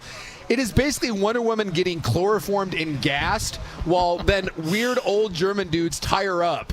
And then, like, she, quote, escapes. It is so Why am I laughing at that? overtly, like, just BDSM, and yet like with like a cheeky kind of 80s crappiness. Some of that stuff is so bad when you go back and watch it. All right, we're here at 10 Barrel partying. Yeah. Looks like the sun's coming out. Well, it's supposed to be, what, mid-70s? It's a beautiful day. Yeah. Come down and get a pub beer, the official beer of Cheap Fun, and the official beer of Club 1080 now. I've got one right here. It is a nice, easy drinking lager, 5% ABV. It is on special right now, so get your ass down here. Cheers. So we will get back to Club 1080 here in a bit. Right now, it is August 21st, 2024. It's time for In the News. I'm your noted newsman. Hello. Thank you. Thank you so much. Today is National Senior Citizens Day. Oh, well, I live amongst the old, so go olds. It is also National Spumoni Day. Oh, the ice cream? Yeah. Nah. Yeah. I don't. Yeah, I'm with you. Yeah, I mean, like, it's an Italian thing. better. It's an Italian thing, right? You know, I don't know. Sounds Italian. Yeah, I don't know. Spumoni. I got no time for Spumoni. Like, on my list of ice creams, that is so far down the list, I can't even see it. Yeah, it's like a molded gelato. Yeah, get out of here with that. Just I do love gelato. Yeah. All right, well, we do have a Troutdale puppy kick. What is with the kicking of the dogs here? What are we doing? Well, this is on video. The dog is fine. All right. Did we ever find the other dog? No. The Not dog- yet. But I, as your noted newsman, I owe it to you to follow that story closely. Yeah. And I am monitoring. I want that dog. I want that dog to end up in a good place. He will not say where the dog is. Yeah. So we'll keep on it. I think they should waterboard him. Exactly. Let's do a little something. Find out where that dog is. Troutdale law enforcement investigating a dog abuse case after a graphic video showed a man kicking a puppy repeatedly. Now, the video that I saw on the news, it isn't so bad that they, because like with the guy last week, They had to blur it out. yeah, they didn't even show it. No. They just showed stills. Yeah. Because it was so bad. This one, they show it. Okay. And it's, I mean, look, the puppy is small. Yeah. Kind of rolls over a little bit, like, ugh, but nothing too bad. What is- But you can't be kicking puppies. What is that? What? Well, he was mad because the puppy was peeing on his grass. Oh, I it was see a it it was here. a 12-week-old Rottweiler Bull Terrier mix. So the it wasn't- dog's name is Bruno. It wasn't even his dog? No, somebody else's dog. And the guy who owns the dog is pissed. Oh, yeah. There's actually video of him running up to the guy's door. Yeah. And, Oh, I see it here. Yeah, look at Bruno. That thing's adorable. being angry. Boy, I'll tell you what. You kick my dog, we're going to have an issue. So there was a caller detailing the case. Deputies arrived. They talked to a witness and watched security video footage of the man. He's 25-year-old Merlin Blair. And he is the one kicking the puppy. Blair can be seen kicking the dog as it is peeing, then yanking the leash, causing the puppy's legs to be lifted completely off the ground. Deputies say that when the suspect learned he had been reported, he approached the reporting witness's front door and kicked it. That's what you see on the video there. Yeah, I see it here. I thought that was the dog's owner. It is not. No, that's the man that's who's that's pissed. the dude. He was then taken to Multnomah County Detention Center and booked. Good. For animal abuse in the second degree and disorderly conduct in the second degree. Piece of crap. He was released on his own reconnaissance. So the dog pees on the grass where it's supposed to because it's grass, and your response is to go kick it. Cool. And then you go kick a door? Yeah, okay, so I'm terrible at reporting this story. Apparently it was his dog. And he, sorry, and he, I'm doing great. You're doing great. He turned it over to, the cops turned it over to his girlfriend. Okay. So, wait, so when he went to jail, the cops gave it to his girlfriend. How far up your ass is your head? It's very far. Thank you, Ryan. Now I'm confused. I So the know. guy's own dog peed on the grass. Yeah, he didn't like that. He didn't like it, so that he kicked the dog, and then someone reported him, and then he went and kicked that dude's door. Right. And the big solution to this was to give the dog to the girlfriend. Right. That doesn't make any sense. Well, that's what we have. That's all I have.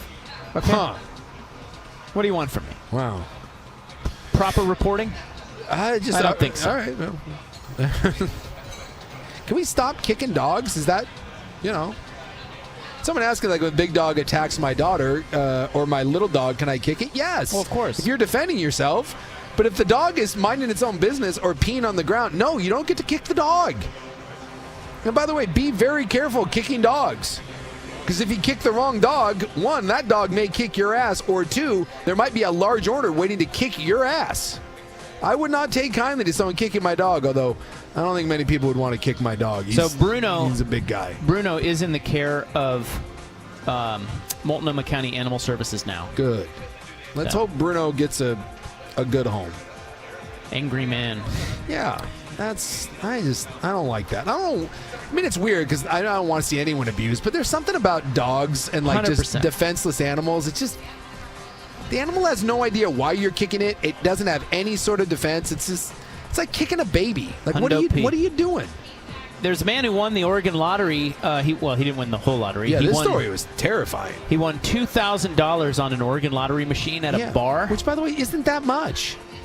Well, it's enough to get stabbed. Yeah, 15 times. Yeah. So this guy wins this money and was followed home from the bar where he won, and he was stabbed 15 times by the perp. Yeah. I think the bar was called Montana's. It's in southeast Portland. Oof. This was just a couple nights ago. I've never been to Montana. I don't want to say don't go to Montana's because, I don't know, maybe it's a great bar. That's a whole thing. Yeah, he got stabbed in the face and other parts of his body. He had to play dead in order to survive. Well, and the dude that stabbed him was 61 years old. Yeah. A senior citizen, an AARP member, knifed someone 15 times over a $2,000 lottery ticket. So he has a secure gate at his apartment building. He used his key to enter, but before he could close the door behind him, the guy snuck in through it. Yeah. And started stabbing. Jeez Louise. 15 times. Arms, face, chest. I know this is going to sound ridiculous, but, like, I didn't think $2,000 was stab worthy. Well, I think for some people it is. Yeah. Did he maybe not know the figure, the sum? Well, yeah, Like that's probably true. He just knew he won, but didn't know He how probably much. saw a bunch of hundos getting true. tossed on the counter. Yeah. You know? Yeah. The victim started to black out and decided to play dead, according to the affidavit. It's a good move. It is not clear how law enforcement was called to the scene, but they say officers found apartment employees and determined there was no footage of this man leaving the apartment. His name is Figueroa. Yeah, they found him in the garbage. Yeah. Wait, the man? Yeah, they found. Wait, which man? They found Figueroa. Yeah, he's the perp. They found the 61-year-old man that was stabbing the other dude. They found him in the building's garbage room. Yeah. They found him in the trash room. He's probably on drugs. And they had to mace him.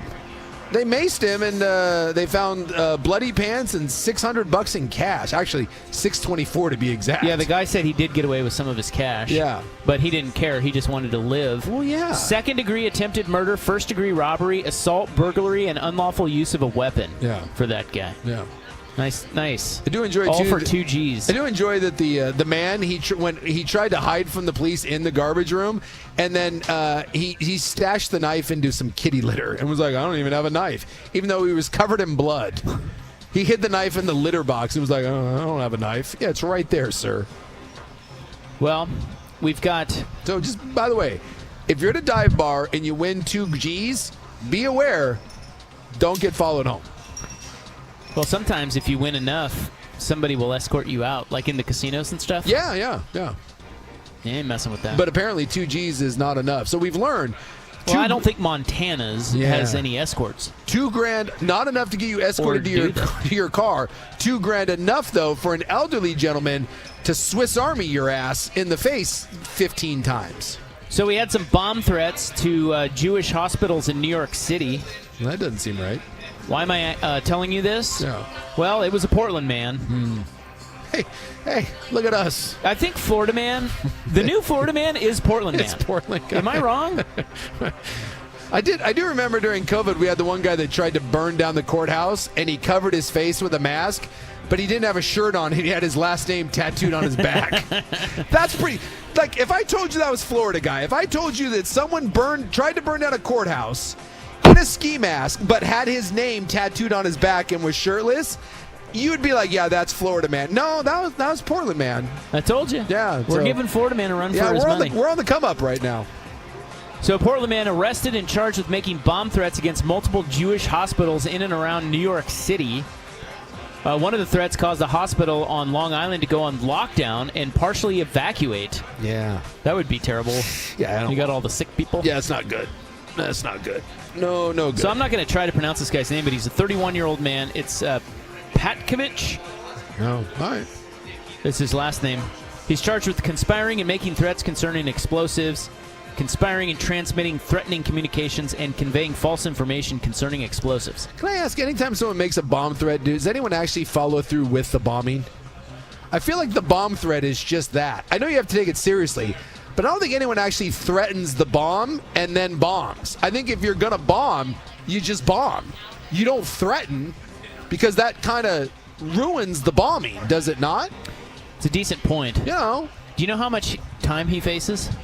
I'm guessing quite a bit. 155 years. Yeah, you can't. Because that's the feds, bro. You can't. Yeah, you don't threaten federal things. That's bad. Wow. This isn't Batman. It's not Joker. You can't threaten to blow up the hospital and then just roam around the streets. Yeah, and apparently in a every once in a while these stories have a photo of the perp. Yeah, and he always looks exactly the same. It's like, I hate to do this because you look at these stories and you see these people and you go, and they're just ne'er-do-wells. Yeah. And then when you see ne'er-do-wells out on the street, you try to give them the benefit of the doubt, but I can't now because every time I see one of these stories, it's that guy. It's right out of Central Casting. You're like, yeah, that makes sense. Does he look like me? Because that's the problem, is that sometimes when that happens, and then you show the photo of him, I'm like, damn it. He looks like me. He's got like my same tattoos. I'm like, this is problematic. Good guess, though. Yeah. Up next, what has grown by over 35% in Portland? This is in the news. The club at the pub, we're at 10 Barrel Brewing. It's Isaac Katsuk on The Fan. This is The Fan's window into sports. A view into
Foxborough sighting. Oh, what's up, Cody? He is here. Property management Cody. More importantly, Stu the dentist. Yes. By the way, The famous. I found out that, it's been years since I've encountered Stu Well, the you know, dentist. he's my dentist. He's your dentist. He's wonderful. Yeah, apparently. Bridgeview Dental. Yeah, it was just right around the corner, I guess. And Stu lives in downtown. I said, what a racket. The freaking dental racket. It's ridiculous. I said, this is the best part. I said, dude, it's good to be Stu the dentist. And he goes, you're right. It is good. I think he tends to agree with you that it is a racket. Yes. Yeah.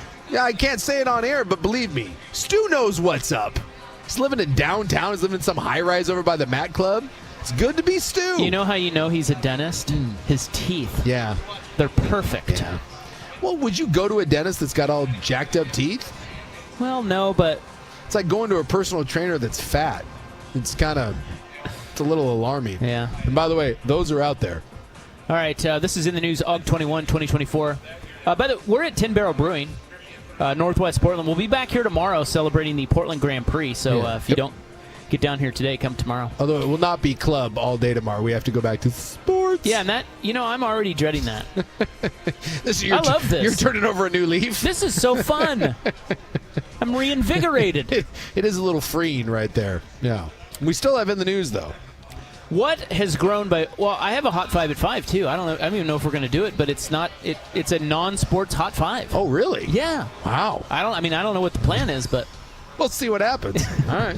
No one knows what the plan is.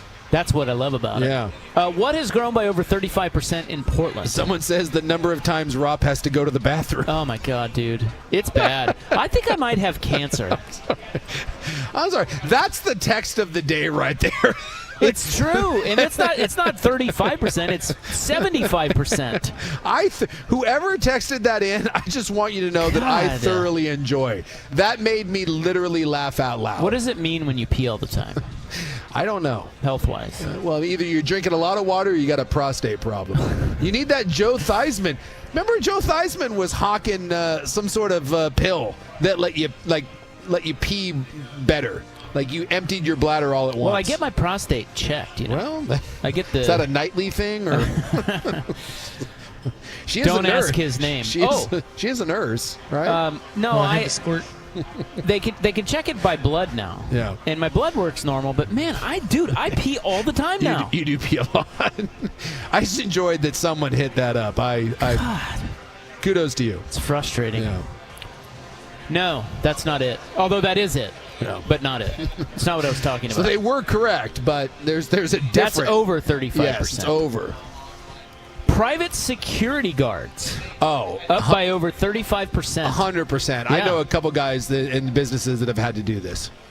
Yeah, this is since 2020. New statistics show the number of certified private security guards in Oregon, and they carry. Yeah. They got their Yeah. AKs on them. Yeah. Has increased 39%. I will say this, it's a little alarming when you roll into a store and there's an armed guard out front, and it's not like it's like at a Foot Locker. You're like, dude, I'm just here to get some Jordans, but they have to have them now. And shout out, by the way, the Nordstrom's downtown right here at the Pioneer Square. They have the scariest security guard of all time. My man's like 6'6", built like a brick house, and he's packing like a 45 on his hip. And he's in army fatigues. I don't know why John Cena is guarding the Nordstroms downtown, but no one is robbing that place. That dude is legit holy crap. So I went in, and I see why. I mean, Yeah, it's, you have to. it's deterrent Yes. more than anything. But I went into a store downtown here not long ago, Yeah. and it was locked. Yeah, So I thought it was closed, but No. no, they're standing right there. They don't want to lose business. They're like, oh no, come on in. We just keep it closed because of Yeah. Well, that was the other day when I was picking up the whole ordeal with the packages at the UPS store. It's right by a pawn shop, and I noticed that too. You have to be buzzed in to the pawn shop.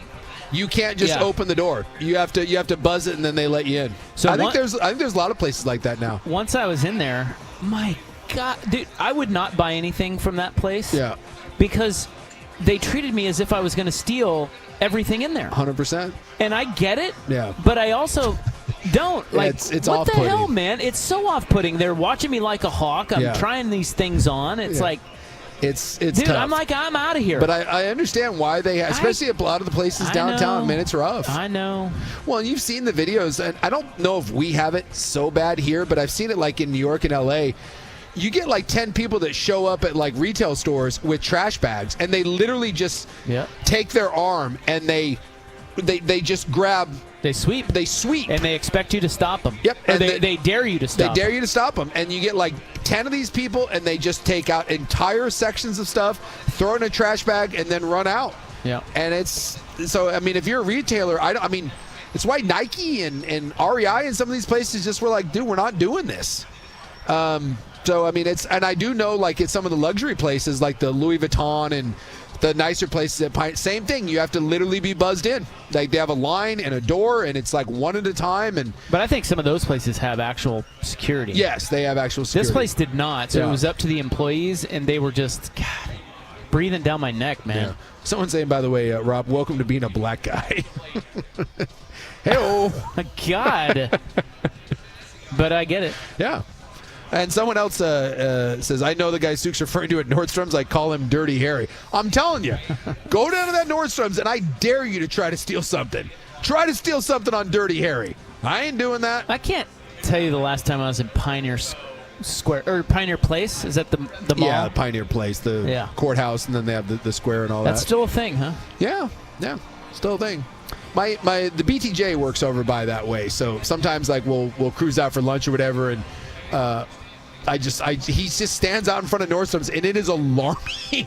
I'm telling you, like, you just don't expect it.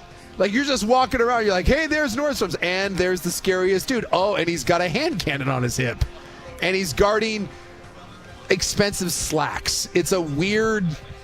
It's just a weird thing that happens. The private security industry is surging nationwide as police departments experience staffing shortages and have less capacity to address low-level crimes like shoplifting and trespassing. Yeah, I mean, you're basically just on your own. Property owners, businesses, municipalities, public entities are increasingly turning to private security to fill that gap by patrolling their properties and serving as a visible deterrent. Yeah, I know a guy that owns a small business, and he's because they can be kind of expensive if you need them there like overnight. So he's trying to get the 4 or 5 businesses around him to all kick in and hire a guy to work there overnight, because that line of work, basically they're having people just kick in windows at night, and 2 in the morning and come in. But it can be spendy to hire someone to no one wants. It is shocking development. No one wants to work the 11 a.m. or 11 p.m. to 6 a.m. shift. No, it's spendy. Scam of all scams is like all those Antifa bros becoming private security guys. Well, that's kind of genius, right? That's like hire us. Yeah, it's like the guy that breaks into banks, and then for them to see like where the flaws in their security are. Right. We can either break into your store, or you can pay us to not break into your store. That's in the news. August 21st, 2024. I don't know if we're going to do a Hot 5 at 5. We'll leave it up to Buck. But if we do, I'm prepared. All right. And it's not sports.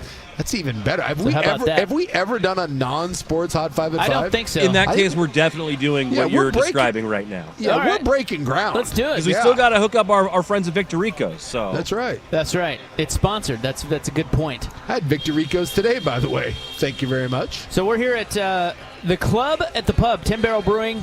We're celebrating Pub Beer, the official beer at Cheap Fun, and the new sponsor of Club 1080. It's an all-club edition of the program, and we're going to have an all-club edition of the Hot 5 at 5 next on The Fan. From Warren Allen, Attorneys at Law, I'm George McCoy, and summer is here.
Welcome back. Hope you're having a nice little Wednesday. I know we are. We're loving this.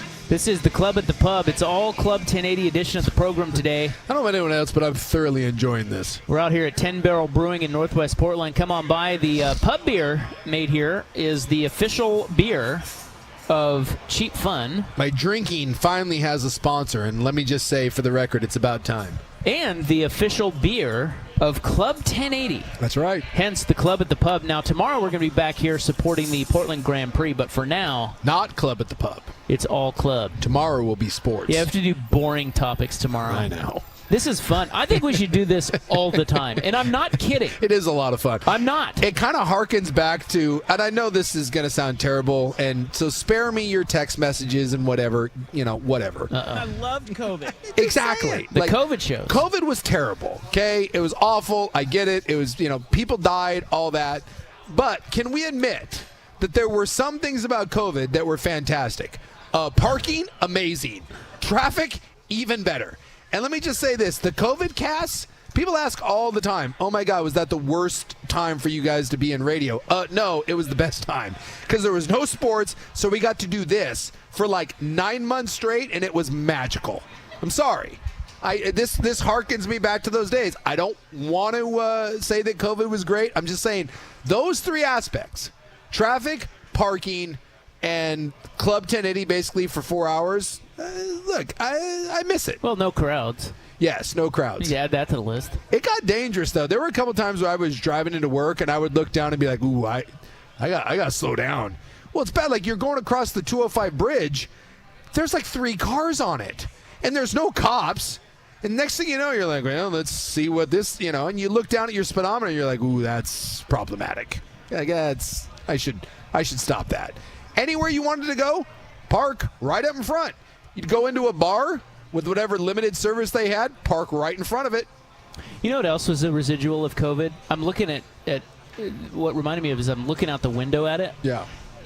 Especially in Portland, but I've seen them in other cities too, like San Diego has a lot of this. Yeah. Where they took the sidewalk and made outdoor seating. Fantastic. And they kept it. Yes. And it's wonderful. Yes.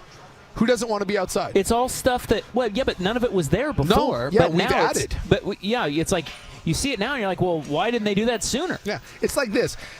We have a lot of really cool things that came out of war. Like, war is terrible, but sometimes we get, like, byproducts that come off of it, and COVID was like that. And let me just say, yes, outdoor seating, amazing. We all figured out, hey, during the summer, we don't need the sidewalk. Amen. Or you can keep the sidewalk and put tables out there. Yeah, we can walk around it. It's okay. That's right. I'm able to scoot around it. It's fine. I also think it draws you in better. Like if you're walking down a sidewalk, like say you're in Selwood or something, and the outdoor seating, the tables are on the right and the store front's on your left. Yeah. I think it's like, how do you not go in? It's the siren. It pulls you in. You're like, well, I might as well head on in here. Amen to that. So if you want to have a pub beer with us, the official beer of Cheap Fun and the official beer of Club 1080, beginning today, come on down to 10 Barrel Brewing. They are on special today. Also on special will be the Pub Cerveza, which is in front of us here on the YouTube stream. You can see those, although they're slowly disappearing. Yes. And food on special as well. And for the first time ever, we have the Bowl of Control over there, the conch, where you can drop in your Club 1080 topics, and we may or may not get to them. If you've ever had something that you want us to discuss, the conch is yours. So after the Hot 5 here, we're going to draw, and we're going to go back into the see what happens. The Bowl of Control. Right now, though, against our better judgment here on the club, we're going to do a Hot 5 at 5. Yeah. Hot topics, hot opinions. Oh, golly, I'm hot today. And hot air. It's time for the Hot 5 at 5. It's hot. The Hot 5 at 5 on Primetime with Isaac and Sue. No, I mean it. That's very hot. The Hot 5 at 5 with Isaac and Sue. Brought to you on The Fan by Victorico's Mexican Food, the most popular burrito spot in Oregon. Online at victoricos.com. Hey, it's your window daddy. That's right. It's the best thing to come out of today is you being labeled window daddy. Self-labeled. Yeah, that's right. I've got late-breaking news. Hangover actress Natalie Faye. Now, she was the one, you may not know her. Natalie Faye. Well, she was the one that was at the counter at Caesars when he asks, did Caesar really live here? Oh, okay. She's a little hot. Yeah. Arrested. Oh. Domestic battery. Oh, yeah. Oh, by the way, she's adorable. She's cute. She's beating on someone? Not so cute in this mugshot, though. No, you can't do that. Yeah, they arrested her in South Miami, Florida. Police responded to a call about an incident with her on-again, off-again boyfriend known as Brady. Brady. Perhaps Tom Brady. Doesn't he live in Miami now? Yeah, that mugshot's a little rough. Although, I'm not going to lie. We know my propensity for, I don't mind a little crazy. I'd party with that mugshot. Yeah, I don't know. I don't know. That might get a little wild. Although she is very cute. Exactly.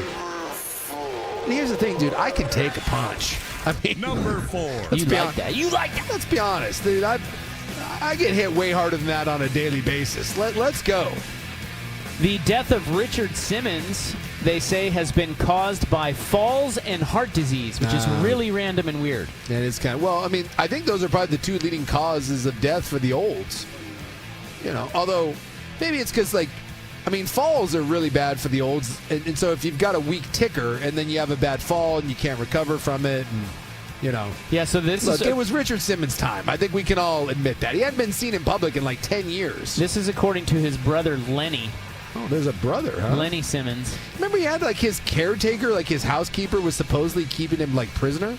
Yeah, but that wasn't true. Oh. That was internet rumor. It's a weird thing. So apparently the coroner called Lenny and was like, yeah, he just he fell, had some heart problems.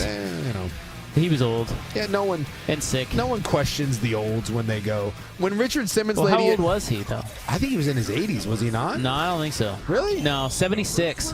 Okay. Well, I'll tell you what. When Richard Simmons' lady in my neighborhood goes, no one's going to question it. It's just going to be a sad day, though. You remember that super yacht that sunk off the coast of Sicily? Yeah, my working theory is that's that dude faked his own death to disappear. I think he's still alive. Well, they have found 4 more bodies from the wreckage. Did they find his? They aren't saying. Oh, convenient. So they're finding all these other bodies, but not the billionaire whose yacht it was? I smell a decoy body. Yeah, convenient. Convenient. Yeah, the deceased have not been formally identified by Italian authorities. I'll tell you what. But there's still one person missing. Yeah, probably the billionaire. I'm telling you right now, this thing, it's my working. I'm going all RFK, or is it? Yeah, RFK Jr. Is that the dude running for president? Right. Yeah. The conspiracy, Not for long, but the conspiracy cuckoo. Yeah, this is my RFK Jr. That guy, that billionaire, isn't dead. That guy faked his own death.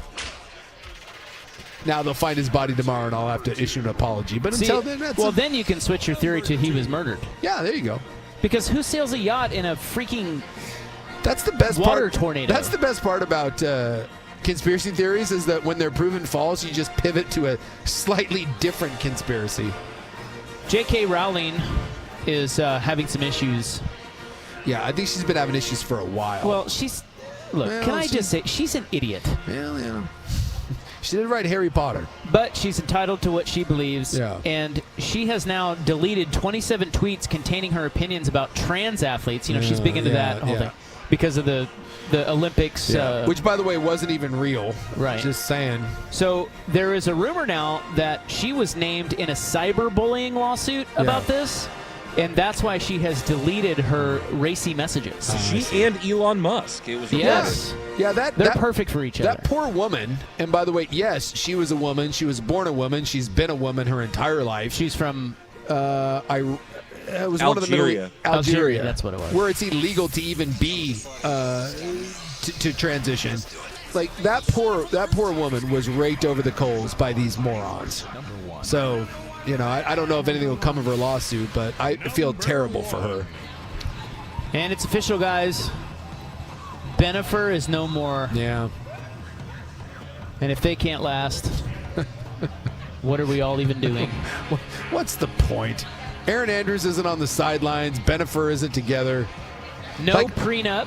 I love in every video, he just looked like he wanted to put a gun to his head. Well, I think that's partly because she's insufferable. Probably. But the other half of that is he's a complete drunk. Absolutely. But and a bit of a womanizer. They said no prenup and no settlement. They're just both so rich that it doesn't even matter. They're just like, please go away. Just go away. Take your money. Yeah. So Leave you're me saying alone. now Jennifer Lopez is free, huh? She is free. Good luck.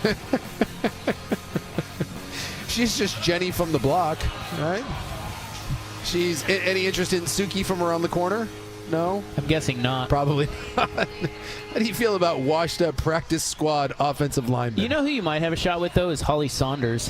You seen the latest with her? No, what's she up to? Well, you'd have to battle Oscar De La Hoya for her. Oh, Apparently, no. there's a racy photo of De La Hoya and her dancing. Yeah. With De La Hoya's got like a banana hammock on. And Oh. It's a weird thing. If I could get my hands they're on, together now. If I could get my hands on De La Hoya, we're fine. The problem is as I was going in, he'd probably hit me 17 times while wearing fishnet stockings, and I don't want to get beat up by a guy wearing fishnet stockings. But Holly Saunders has a lot of high-profile stoopings. Yeah, she was with that Vegas Dave guy for a yeah, while, right? Vegas Dave. She was with Cliff Kingsbury. Yeah. She's now with Oscar De La Hoya. So sliding you in there is not that much of a stretch because she was also with that ESPN guy, Eric Casillas. Yeah. Yeah, that one was wild. Sports guy. Can I also say, look, I'm not here to throw any shade at Holly Saunders because she's obviously very, very beautiful. Boy, she is going down a bad road. Plastic surgery? Yeah, it's not going to go well. Like Let's see you her. look at like peak Permanent Holly duck face? Saunders versus what she has going on like right now. Like look at some of this stuff. Like this So is De La Hoya, by the way. Oh yeah, well they're Look doing at his face. Yeah, they're doing it together, but this is getting a little. This is getting a little weird. Wow. De La Hoya is gonna join Sook's middle-aged lesbian club. 100%. He is. Oscar De La Hoya. If you're looking at like a Deadpool, but the middle-aged celebrity lesbian pool, Oscar De La Hoya, get in now because you still got good odds. I'm telling you, in like 6 years, he's gonna look like Keith Urban.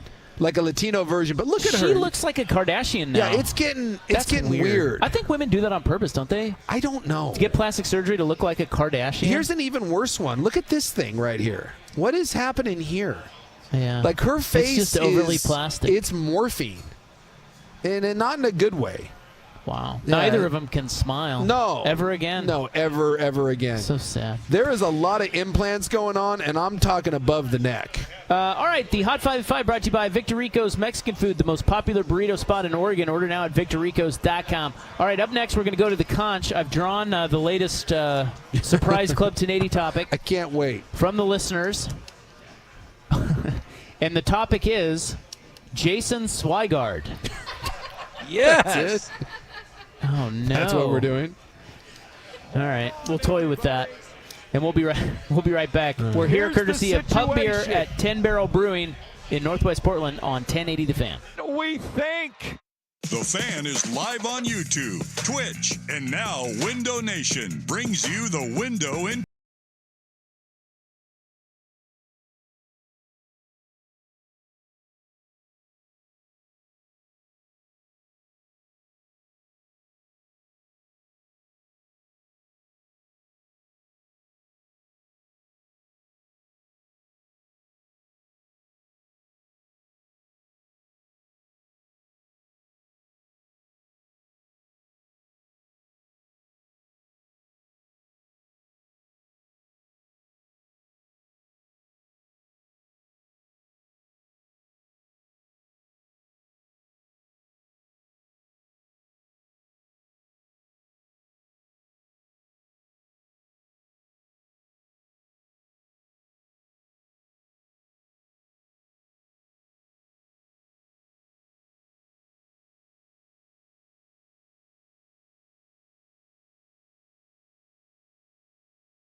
Club at the Pub, 10 Barrel Brewing today. We're here courtesy of Pub Beer. They make that here. Yes, they do. The official beer of Cheap Fun. So we're having some pub beers and having a good time today. The next topic from the conch is Jason Swigard. Here's the situation. That's just the topic. That's what it says. Nothing specific. Jason Swigard. Well, look, I was racking my brain for my favorite Jason Swigard stories, and look, I gotta say, I have a soft spot in my heart for the great Jason Swigard. We love Swag. For all the crap that we give Swag, let me state for the record, we've known Swag for 20 years, and I think was he here before you? No. So, but right around that same time, right? Yeah, I was about to tell that story. I'll tell you in a second. Yeah, because we're the three old hats at the station. We've all been around for 20 years, you, me, and Swag. And for a while, there were 3 employees basically at the Fan. Well, that's 4, because we had a program director, and there were 3 employees at the Fan. By the way, our current program director is given the program director So we had a pseudo program director, and the Fan. The Fan was 3 people, you, me, and Swag. So yes, for all the crap we give Jason Swigard, I love Swag. And those were fun times when it was just to see what we've become now versus where we came from. You got to admit, those were kind of fun times when it was the 3 of us. Well, my favorite, so we'll tell you what I think is the funniest Swag story in a moment. But I love Swigard. Yes. And I don't ever see him anymore because he does mornings and we do afternoons, and we never cross paths. And he has like 9 other jobs, so we you know. But when I was starting in radio, and I love doing radio. Yeah. Okay. Doesn't have to be sports, radio. Sure. Much like today. Mm-hmm. Hint, hint. I went to the boss at the time, Alan Davis, who had no time for me. I was just a young intern. Yeah. And I said, I put a tape on his desk, and I said, hey, I did a couple sports snorts. You want to take a listen, see what you think? He's like, nah. He's like a 1930s gangster. See? Yeah, he got up and walked out. Yeah. Okay, well, so I follow up on the tape a week later, and I tell him, I'm like, hey, he's like, I really liked it. No. You start on Saturday. Seriously, he said, and I was blown away. That's how I started. Yeah. Was doing updates on Saturday morning, and that's when I was doing updates with Gavin Dawson, and Gavin was the host of the show, and Gavin didn't want to host the show all by himself, and so we became a twosome. Ropping them up. That's right. Yep. And that's how and then Gavin hated doing the one chair, and so I slid into the one chair, and then that's how I that's how it all started. Yeah. Oh, God. Oh, God. You got a stain on your shirt, my man. Been a rough day already, huh? Happy hour's been a little rough. Speaking of old celebrities. It's the great Tim McNamara, former GM of the of Odyssey Portland. And wonderful human being. Didn't know you were still alive. Yeah. This is great. So anyway, I'm... You killed a lesser man. I go to Alan. I'm like, hey... I have an idea, thinking full well he'd tell me to go blank pound myself go pound sand and get up and walk out. Yeah, because he didn't have time for me. And I said, hey, that Mariners, we were doing the Mariners games at the time and playing them on the station, and I was like, those pre and post game shows suck ass. Yeah. I love baseball. My man Jason Swigard, who at the time was a producer, was he your producer? He was our producer. Me and Furness. Was he? Yeah. Are you sure about that? I don't know that he was. I think he was. I think it was me, Furness, and Swag. Well, I got to the station before Swigard. Swigard came in because Mark Amazon, who preceded you, brought him in as his like personal intern. So it was like Swag and Peterson kind of went back and forth. So I'm not sure at the time. I know they both were at one point. I'm not sure who was. It was Jason Peterson and Jason Swigard. We had the 2 Jasons. Anyway, I said to Alan, why don't you let young guys cut their teeth like me and Swigard doing a baseball show? We love baseball. The baseball's underserved here. That was my pitch to him. Yep. And let's do a local thing because the Mariners show sucks. Yeah. And we'll do something a little more local, and we'll have fun with it. And he gave it to us. It was called Baseball Today. Yeah. Very unique name. And we came on an hour before, an hour after the Mariners, because we had to play the Mariner game, clear all the stuff we had to play contractually with Mariners, and then we'd come on. Yep. And the very first, and Swigard was the producer, it was me and Swigard. We were over the moon about being able to do this. And the very first game they had a rain delay and didn't finish until 12:30. And you guys went on anyways? Dude, we were so excited. We were sitting in the studio just waiting for this game to end and waiting for the post-game show to end. We came on and we did the damn show. Yeah. And to this day, Swigard and I love that show because back then we'd go have a drink afterwards. Yeah, it was a big deal. Talk baseball, and it was huge for our careers. But to this day, and this is no offense to you because I love what we do, that was my favorite show to do. Yeah. It was the very first show I got. It was so pure, too. Oh, my God. Right? It was just a couple of buddies. And we didn't know anything about what we were doing. No. We just did what we thought listeners might like and had a great time doing it. It was baseball, which I love. So Swigard, that is why Swigard and I have such a deep, loving connection. It was over that show and the drinks and the chatter after that show when we'd go out. So I've got so many good Swag stories because I've worked with him for so many years, but I'll give you two. The baseball show, there's so many. I don't know how to pick, but you brought up the baseball show, so I'll give you two from the Swigard baseball days that just will always be near and dear to my heart. I remember when they moved your show, like you were doing the baseball show, as you and Swag, and you guys, I think, had moved it to a different time. You had moved it up right after Primetime. And I said, I'm going to be the first guest on your show. I'm going to call in. And you're like, no, you're not. And I was like, yes, I am. I'm going to be the first caller. And you were so adamant. You're like, no, you jackass. And this was back when you were still doing updates. And no one would call in. So I'm like, there's no way he's going to get through because we would know that it's him. Because you were doing updates. You weren't on the show yet. It was still me and Finesse. And then you were update guy, and then you would do the baseball show afterwards. And I was like, watch me. So I'm sitting there. As soon as my show ends, I'm in the car, and I'm thinking to myself, how do I get on the show? Because Swag was call screening. And I'm thinking to myself, how, like, what do I come up with, an accent, whatever? And I'm thinking of all these ways to get on the show, to be the first caller. And I'm thinking to myself, so I'm like, all right, I've got some bits in my head. So I call the number, and Swag answers, and I freeze. I kind of blank. He's like, where, who are you? And then, like, where are you from? And I totally froze, and I said, Jason in Vancouver. And as I said, I was like, Which is real. Because that's your stupid name. I'm Jason in Vancouver. And I was waiting for Swag to tell me to go F myself. And Swag's like, oh, yeah, we'll put you right on. And he puts me on hold, and I'm like, I'm still thinking to myself that you're going to bring me on the air and tell me to go to hell and hang up on me. And no, Swag doesn't realize it's me. I'm not hiding my voice, nothing. I said, Jason from Vancouver. And sure enough, Rob pulls me up. He's like, hey, Jason in Vancouver. I'm like, ha-ha, first call in, bitch. What did you say?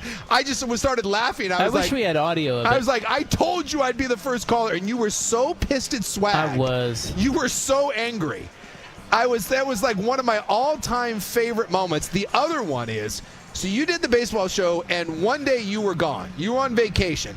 So Swag, who was my producer, he was the producer of me and Finesse, and you were on vacation, so Swag was hosting the baseball show on his own after Primetime with me and Finesse. And that son of a gun paid no attention to our show. He was completely out to lunch because he was focused on prepping for the baseball show, and it pissed me off. I was like, dude, can you focus for 2 seconds? And he's in there and he's writing down all this stuff, and he was so nervous. And he was hosting the show for the first time by himself. It's a big deal. It was a big deal. So I went into the studio to try to tell him, in all honesty, like, dude, get your head out of your ass. It was like 5:30, 6 o'clock. I was like, you have an hour left. Can you please focus? And same thing, he was all bird-brained, and I noticed his cell phone was sitting on the table.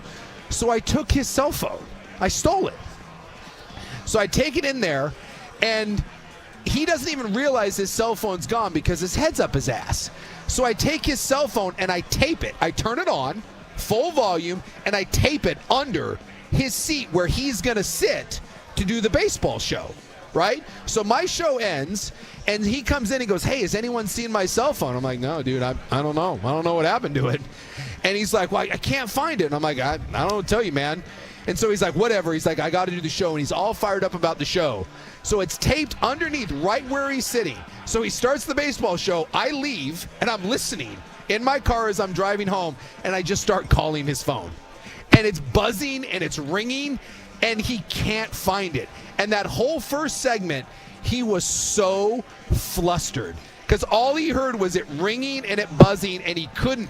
It was the worst first segment in radio history. How did he not know it was under the table? I mean, my God, there's only so many places it could be. I mean, it was taped up under there. And he spent that whole, I must have called that first segment at least 9 times. And he was so flustered. And it was such a bad open. I almost felt bad, except it was hilarious. And then finally, after the first segment was over, I called into the board, whoever was producing. I said, hey, tell that dumbass to look underneath the desk. And he reaches under and pulls out his phone. To this day, I don't know. I mean, he was pissed, but I don't care. Those are 2 of my all-time favorite swag stories with the baseball show. Why do we not keep audio of things like this? I don't know. What are we doing? I don't know. Well, I remember it must have been 12, 13 years ago, we switched over the systems, and I think all of those old files got dumped. Damn it. But I wish we had audio, and you could hear Swag, like, he was so serious about the baseball show, and then in the background you'd hear, and then Swag would stop, and he would, you could hear him rustling around desperately trying to find the phone. The other thing is, speaking of my incontinence, remember when we were at Pac-12 Media Day and we had to rush to the airport? Yes. And we had Jill Savage with us in the car, and Swigard had to pull over on the freeway in Los Angeles to take a squirt. Rush hour traffic, 405. And Jill's just like, what am I doing? Swag made the driver pull over so he could pee on the freeway. For a recent Best of show, we played that segment of you guys recounting that tale from when you got back from that trip. Yeah. Okay, there's probably a lot of details I don't remember. You're pretty much getting them all. Yeah. Yeah, Jill was just disgusted. Yes. It's like, this is not... We're like, are you serious? Not to Jill Savage's standards. We're like, Swag, can you seriously not hold... It was like 40 minutes to the airport. It's like, dude, just wait. I can't. Swigard diagnosed with prostate cancer. For the record, I absolutely... There's so many good ones. Remember when we signed Swag up for the prison pen pal dating site? Yeah. Yeah, I think he found his wife off of there. He was so mad that we found a site where you could sign up to date inmates that were getting ready to be released. And so we put Swag's details on there, his picture, but I used my contact. And so that every so often we'd come on the air and I would tell Swag of a potential mate, and he would get so angry. And we were like, what? We're trying to help you. And by the way, I still contend there were a couple cuties in that list. Probably were. Probably were. Wouldn't want to date him, but no, probably were. Yeah. I think the one that we tried to set him up with, who was getting out, I think she was just wanted for some white-collar crime. It was just some fraud. Dude, Jason Swigard is a 1080 The Fan legend. And will remain so. Yes. For as long as he's at the station. We love him. And there is your Jason Swigard segment. He is wonderful. All right, so I've got types of annoying coworkers, and perhaps which fan personality is which. Next, here's Buck. Now, from the Fan Sports Desk.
I like that Pub 1080.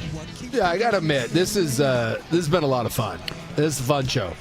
This is All Club 1080 edition of the program today because Pub Beer is the new sponsor of Club 1080, beginning officially today. Yeah, I'm having a Pub Cerveza right now. The official beer of cheap fun. So we're doing All Club. Now, we got a fork in the road here. Okay, fork away. We've got, so I saw a list of the types of annoying coworkers. And which one's which? Well, I thought it would be fun to tag each one with a fan personality. Until someone gets giant butthurt over that. Well, they will, but sure. Look, sometimes there's omelet eggs. It happens. Sometimes there's shrapnel in radio. Yeah, you catch some strays. Or we can go down the road of some of these club topics from listeners in the conch here. The bowl of control. There are several of them. All right, well, where do you want to steer? You are the window daddy. I mean, I'm just here to support the window daddy. Hey, it's your window daddy. Which is still the best thing to come out of today. Hey, it's your window daddy. Me peeing all the time. Somebody said I'm pregnant. Well, I had to squirt. Congratulations. Yeah, thanks. Yeah. So, Maul, maybe I'll leave it up to Buck. Buck, what do you think? What are you feeling? Oh, I thought we had too much fun yesterday with the fan, centerfold calendar, if you will, and all of that. So I think we need to go into the types of people and applying them to fan personalities. All right, and then some of these topics that some of the listeners here want to hear, we'll do in the club. We got time. We can lightning around that. The real club. Okay, so yes, 10 types of difficult and annoying coworkers. Yeah. And which most fits the I guess the MO. Yeah, and I guess look, you guys are all going to relate to this because you all most of you work with other people, and you're going to know these people. So we could do this as which fan personality is which, or just who in our office. Sure. Maybe even people that the listeners don't know. Let's do it. We've got the first on the list is the loud talker. Interesting, because I certainly am a everybody here perked up. Here's the situation. I'm a loud talker, but at the office, there's only one loud talker that dominates. And I'm looking right at her right here. No. Really? No. You are missing a very obvious answer. That's the loud laugher, who, by the way, we can hear on the stream. Well, first of all, we do have Kim Martinez, our GM, who is the loud laugher. It's unbelievable. And we've had some loud laughers in our day. I'm looking right at you, Bree. But Kim, Kim's a whole other level. You'll probably be able to hear her in the background here. Yes. It's so distinctive. Kim and Scott Roddy in a room is really something. Oh, right. God, yeah. You were looking at Tara. It is not. No. There is one and one only. Now, the reason you're probably forgetting him is because he isn't around much anymore, even though he is still employed with us. Yeah. Tim Taylor. Oh, yeah. Is the loudest man alive. Yes. Ow, that He's is the true. loudest man alive. Yes, multiple times. And you can tell, like, if you tell me, hey, Sook, you're being loud, I tone it down. I think Tim Taylor turns it up. He goes to like 11. You are right on that.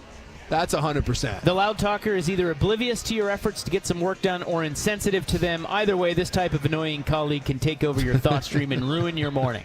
Thanks, Tim. Tim Taylor. So how to deal with the loud talker? Yeah. Throw something at him? Well, you could. Make you could call him what you tried to call him today on the street. Yeah, that was. I'm not gonna lie. I regret that decision. I'm gonna learn from that. I'm gonna learn and grow. I'm gonna pull at Brian Flores and be like, you know what? I'm gonna learn from that.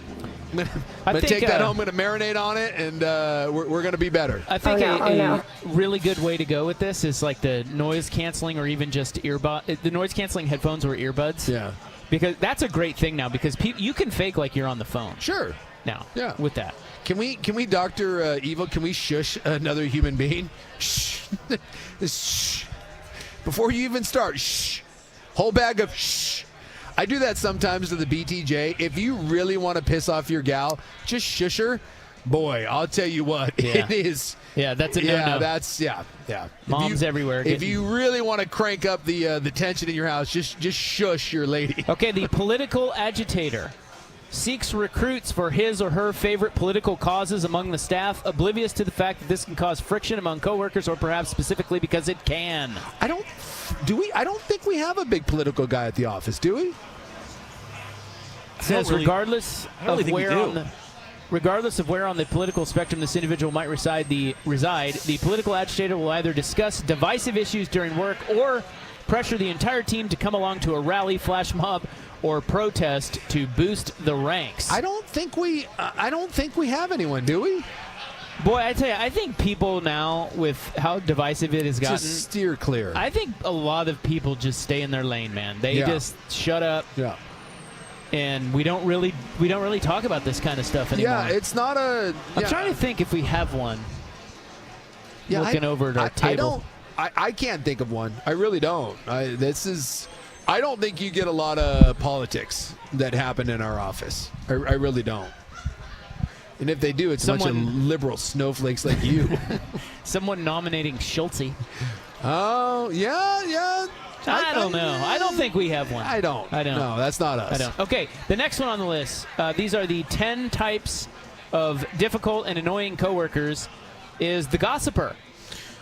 Yeah. The office gossip can usually be found clustered with other coworkers around someone's desk, getting the scoop on which colleague is dating whom, what department may have layoffs, or the questionable thing that a manager did at the company holiday party. Do we I don't know. Well, I tell you what, I hate to do this to you. Yeah. This is me? You're up there. Really? You're up there. Okay. Yeah. Oh yeah. I'm spilling dirt. Well, I think you're out there getting the. What? I'm getting the lay of the your land. Ears to the ground. And the more know what's going on. The more pervasive it is, the more you like it.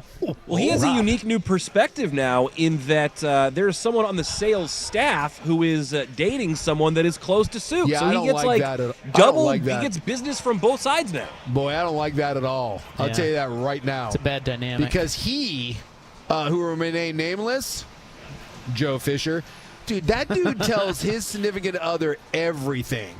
Like, about what? What do you mean? Anything. He's one of those open relationships. That dude the amount of times that I come home and my lady friend has to be like, so I heard blah, blah, blah. I'm like, how did you know? I'm like, damn it, Joe. Is Joe the gossiper? Yeah, Joe needs to learn to shut his mouth. Yeah, Joe spills everything. I didn't even think about that. Yeah. Joe tells his lady everything, and he needs to learn the tried and true method of just shut up. Don't let worlds collide. Now, I don't like how open Joe is. You can't spell families without lies. Zip it, Joe. Are we missing a gossiper? I'm telling you, it's Joe Fisher. I'm calling you out, Joe. Interesting. The next is the suck-up. Every work group usually contains someone who sees the quickest way to career advancement as rubber stamping everything the boss says or does. Great idea, boss. Whether it's constantly complimenting the superior or volunteering to take on extra projects, the suck-up is always the first with a hand in the air. I think that might be Will Ortner. It's all the young guys. It's all the young guys. It's Ortner or Schultze. Schultze. There's a lot of this. We have the worst assignment known to man. You won't be paid for it, and you're going to be working basically for like no money. Absolutely, boss. Now, our boss is sitting here captive, and he is listening to this segment. Yeah. Do you like having the suck-ups around? Or he says no. Yeah, he's not a suck-up. He's like, yeah. But that's an Ortner Schultze thing, 100%. And to be fair, those guys are always available, but I don't think they're kissing ass very much. No, Will's kissing ass. Is he? Yeah, Will. Look, Will the boss is smiling right now. He's not. Will's kissing ass. And look, there's nothing wrong with that. He says Will's great. Well, he is great. He is great. We love Will, but he's a bit of a sucker. Okay, the overworked martyr. Swag. This 100%. 100%. This is determined. The martyr is determined to outdo everyone on the team and having the biggest, most burdensome workload. Swag. Here's the situation. If you mention a project that you're working on, the overworked martyr won't let you have the last word, saying, "Oh, you have a report to finish. I have 3 reports Swag. and about 300 emails to get to before lunch." Hold on, everybody. Anytime a conversation begins with Jason Swigart, it begins with this. And then we'll tell you how busy he is with his 9 jobs. 100% swag. The constant socializer. Some people live to work. The constant socializer is not one of them. This type of coworker looks for every opportunity to divert people from their projects by planning get-togethers and persuading other people to attend them. Hey, guys, who's up for lunch out, happy hour, or even brunch? Is that our big boss? Dude, I think it's Kim. I think it's Kim. That's great. I think she's in. I think that's where this goes. It is Kim. Yeah. That's the big boss. Yeah, she's in charge of everything. Yes. Makes for a fun work environment, And doesn't no it? one wants to go have fun more than one Kim Martinez. Do we have a kitchen slob next on the list? Every office is with a shared break room has at least one kitchen slob who leaves dirty dishes on the counter or in the sink. I wouldn't know this. Yeah, it's Joe Fisher. Is it? It's Joe. Yeah. Every once in a while I do see. It's Joe and it's Danny. Take your pick. Ah, Danny. Because Danny brings in Danny Well, brings he always in has like Tupperware. Yeah, it's an entire thing. And Joe's always microwaving something, but Danny like Uber Eats in. Like he brings in like a Hawaiian luau on a daily basis. It's a whole thing. Take your pick. Flip a coin. It's one of those two. These are the 10 types of difficult and annoying coworkers. I think we'll break and we'll wrap it up next. There's several left on the list here. And then we'll get to your Club 1080 topics. We're here at 10 Barrel Brewing for Club at the Pub today. All Club 1080 edition of the program. We'll be right back on 1080 The Fan. It's time for a Ducks Report, the inside story.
Smarter, clearly Jason Swigert. Swag. The constant socializer, that's Kim, our big boss. Kim, 100%. The kitchen slob. Danny. Yeah. That's a good one. Dude, that guy eats his lunch, and I get it, they're a lunchtime show, so he has his lunch during the show. It's amazing. It's unbelievable what he eats. The spread. And he leaves it out in the main, because we can't eat in the studio, so he leaves it out on the in the office there. It's the most detailed lunch I've ever seen in my life. God, and he brings like different hot sauces. Yes, it's the thing. There's usually some sort of like a grocery bag that holds it all. It's kind of incredible. It's well thought out. Yes, it is. All right, the weekend warrior. Most offices have at least one person who is known much more for the sports events that they participate in over the weekend than for the work they do in the company. Is that like Sprague, maybe? It might be a marathoner, a 5K road racer, or an obstacle racer who does the Tough Mudder. You'll know this type by the medals, T-shirts, and race photos decorating their office. Is that maybe Sprague? Because I feel like Sprague runs a lot, and he's a shirt-off guy. He does like hood to coast. So he's talking about like hoops games. Is that a Sprague maybe? Do we have a full-on? I don't know that we have one. I'm saying like loosely maybe Sprague, but I don't really think anyone kind of. Are we learning that we have a pretty cool office? It's possible. Yeah, I don't think anyone really. Well, we have Sales Dave. He's a runner. He's a runner. Well, Sprague's a runner. You play golf. I mean, but you're not like. Yeah. I mean, I don't know. I mean, we joke, but it's not like you're constantly out at like all these different tournaments and bragging about it.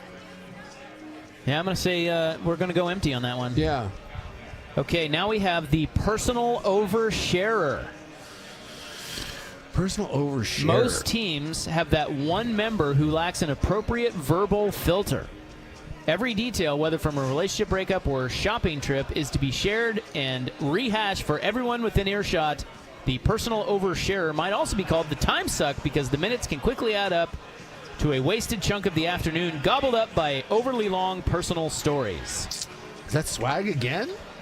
Well, listen, Yeah. I don't mean to throw stones here, but you guys kind of air people out oversharing about a lot of people at the company on our radio show. So it could be you two. Yeah, I think we're candidates for. You certainly are a candidate for this. I think Swigert is. I mean, we certainly talk about it on the show. Well, I'm talking off the air. Yeah.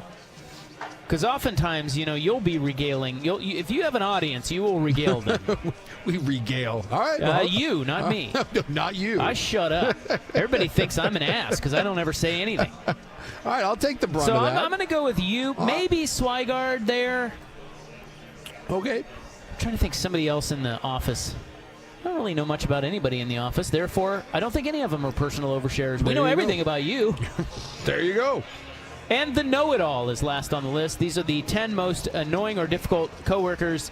Every group has a know-it-all who may also exhibit some of the same characteristics as the suck-up. This self-explanatory type is often a jack-of-all-trades but a master of none. Nevertheless, the know-it-all wants to be sure to come across as the authority on every topic. Danny. Ooh, that's good. No matter what you're talking about, Danny will have a really big personal experience. It's Danny. That's good. Yes. 100%.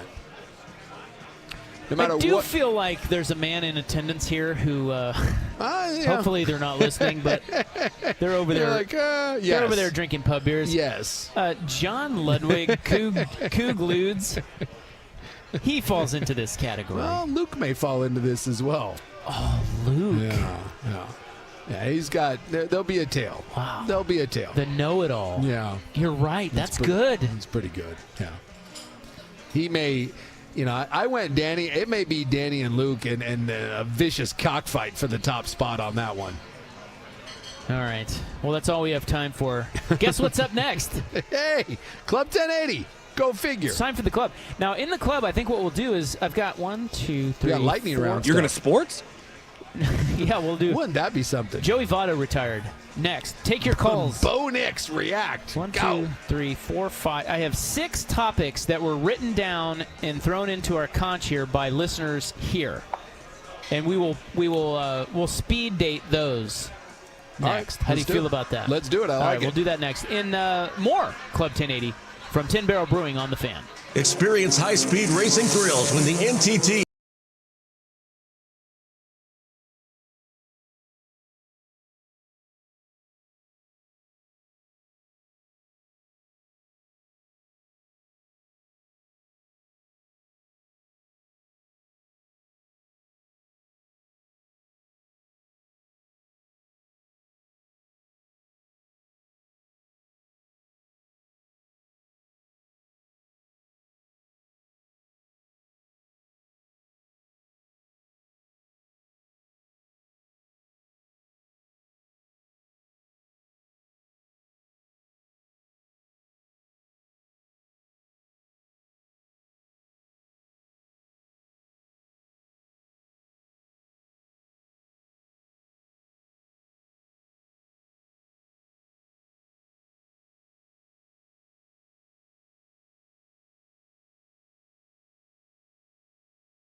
Official sponsor of the club, Pub Beer, the official beer of Cheap Fun. I'm having Pub Cervezas here. I didn't know. So that's different than the pub beer, though. It's different. Well, it's their pub beer, but in cerveza form. Right. It's like their version of Corona, right? So the problem is that our promotions got us to set up a very lovely visual here for us on TV, and I'm drinking them all. So it's causing apparently causing a problem. Well, there's 3 left. I'm ruining the aesthetics. So got to work on that. We're going to be back here tomorrow, too. Yeah. No club. Well, there will be a club, but it'll be a normal show. Well, for those of you just tuning in for the club, a lot of people just tune in for the club because sports is stupid. You missed it. And boring. We have been doing club the whole show today. Vancouver Ford text line right here. Best show you guys have ever done. Ever. Never talk sports again. I tend to agree with that. This is fantastic. But I don't know if you noticed this, but our boss is here. Yes. Jeff Baton Rouge. He's right there in a very sensible flannel. Yes, he's such a dad. If you what do you call Dana Altman? Midwestern girl dad? Yes.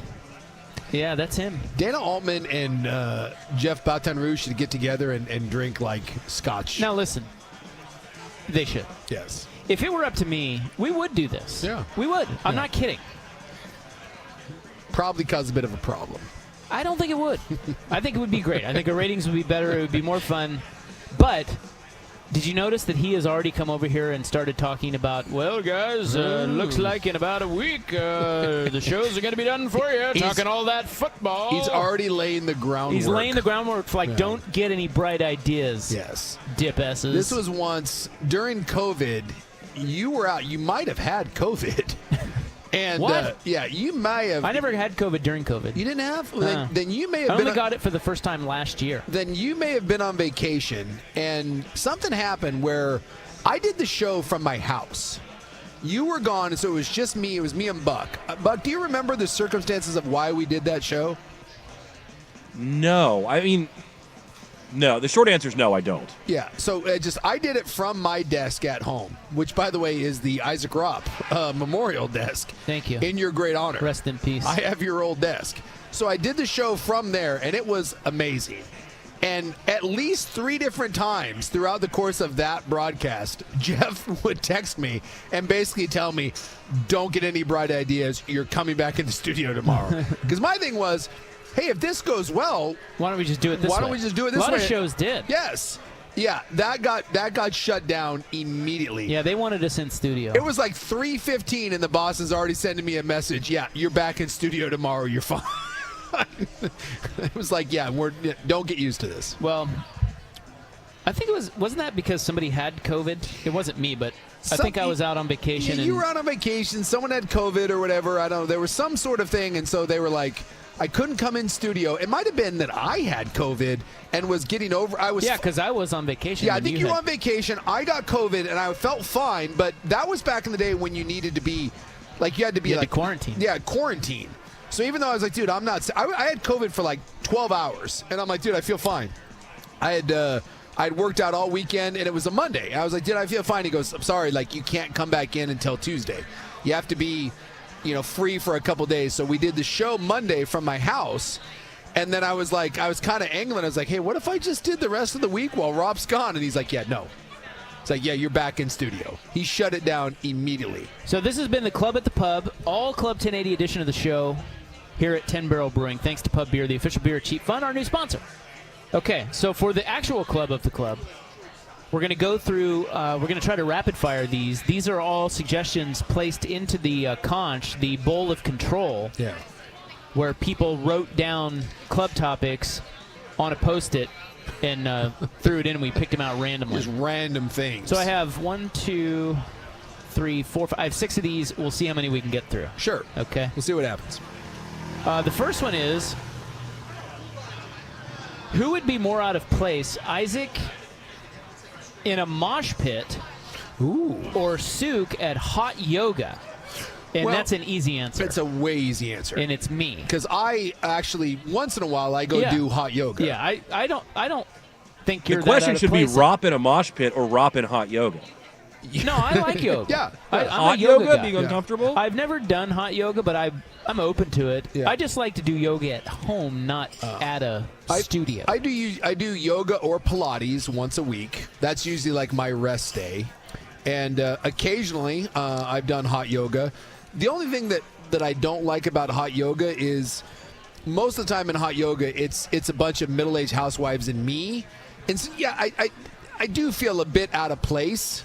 I mean, because then you got to be careful not to be the creepy guy in the back. That, like, people assume that when someone like me shows up in a tank top and shorts, that maybe you're there to pick up, the gals. So as long as you mind your P's and Q's, go in the back corner, you're fine. You in a mosh pit? Oh, my God. Yeah. I would pay money to see that. No, you wouldn't, because it would never happen. That would be amazing. I need you at like a Pantera show. Let's do this. 5-finger death punch, go. Don't you just run around and like... It's a circle. So, like, the mosh pit is... Wait, there's order to it? There's order to it. So it spins clockwise. And so think of like a washing machine. So you got to keep moving. And then if you're on the outside of the pit, it's more just bumping into. If you get in the middle of the pit, then it's more of a combative sort of thing. I'm too old now to go in the middle of the pit. I'll just stay on the outskirts. So, yeah, the days of the middle of the pit, those days are long gone. That's a young man's game. I'm not catching a helicopter kick to the face. Okay, the next one is greatest meal you've ever had. And I have this answer. I have this holster. This would be right up your alley, I would think. Well, I love food. Yes, you are. You're a foodie. Food is great. And we ate at a place called, I just looked it up because I don't remember the name of it, but it was in Siena, Italy. Mm-hmm. And it was a place called Antica Osteria da Divo. Ooh. If you ever go there, eat there. Because they have, it's a cool restaurant because they have caves. They have different levels. It goes down into caves, basically. So cool. So you eat in like this old world Italian like cave. It's really cool. And they have wine in there and everything. But oh my God, they did a mushroom risotto. I don't even like mushrooms. But they brought out... It was that good. Oh my God. They brought out the wheel, the big giant mushroom, the truffle risotto. They brought out the truffle, big giant, and shaved it right there at the table. Dude, it was the best thing I've ever had in my life. Ever. And I've eaten at a lot of pretty good restaurants. Yeah, because you are a full-on foodie. And that says something. If you told me that would, like, that's a 100% go, your recommendation. Oh, my God. I'm going total experience. I don't know if this is the best food I've ever had. It's very good, but I don't know if it's the best food. But there is a place, and again, I forget the name of it. It's in Puerto Vallarta, and it's an old church, and it sits up high on a hill in Puerto Vallarta, and it overlooks the bell tower. And like I said, it's like an old Spanish mission, and it's open air. There's no walls. Is it La Capella? I think that's what it is. I think it's La Capella. And so you go up, and it's like this old Spanish mission, and when you walk up to it, and they're only open at night, and when you walk up to it, there's rose petals that they lay at your feet before you walk in. There's 3 violin players that sit out on the edge, and you want to go at night. You want to go as the sun's going down. Is that it? That's it. Yeah. And that looks cool. That's the view. And so it looks over this awesome old church and then the water. Yeah. And they have these violin players, and it's an Italian place. It's really good food. It's really good wine. But the ambiance of it, if you wanted to ask someone to marry you, if you wanted to go and seal a deal, it's the most romantic restaurant I've ever been to. Everywhere you go, all the lighting is candle. There's not a lot of electric light. It's all candles. Like they've got like chandeliers, but they're actual candles that they light. And it is amazing. And you can go and you can request songs from the violin players. They're world-class violin players. Just everything about it is amazing from the moment you walk in. The views, the food, all of that. That, again, amazing food. I don't know if it's the best meal I've ever had, but the best dining experience, I've never eaten at a place that I had a better time than that. I just can't forget that place. So that is called La Capella Ristorante. Yes. If you're ever down in Puerto Vallarta, go get a table if you can, depending on what time of the day. We went and we watched. We got it we made it like a month in advance, and we got it as we looked at the sunset time. So we sat down like 20 minutes before the sun went down. It was amazing. It does have amazing reviews. It's incredible. We can get a table tonight at 8. It is such a cool place. All right, we'll take a break, and when we come back, I've got 4 more. The next one is, would you rather die in a zombie apocalypse or a robot apocalypse? Oh. And this is an easy answer for me. Yeah, I think I know where I'm going with this. So we'll get to that next. Club 1080 on the Fan. The home of Dirt and Spray. I'm Dirt. I do.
Hi, Sook. You're back. Hey, we're back. We've lost Rob in a shocking development. Naturally. Rob has gone to the bathroom, and we have not seen him again. Now, Well, I had to normally, squirt. it is quite amazing. Do we know, is this like 6 bathroom trips for Rob? I don't know. To be fair, we've made it like, I guess, what is that? 13 segments into our 16-segment show, and he's at least been back for the start of every break, so there's that.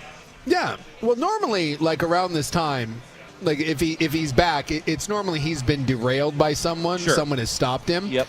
But I think this time may have just been a bathroom break. And kind of the amazing thing about Rob's bathroom break is he hasn't been drinking.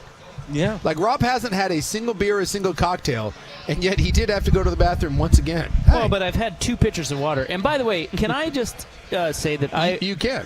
I do pee all the time, and Yeah. it's really alarming.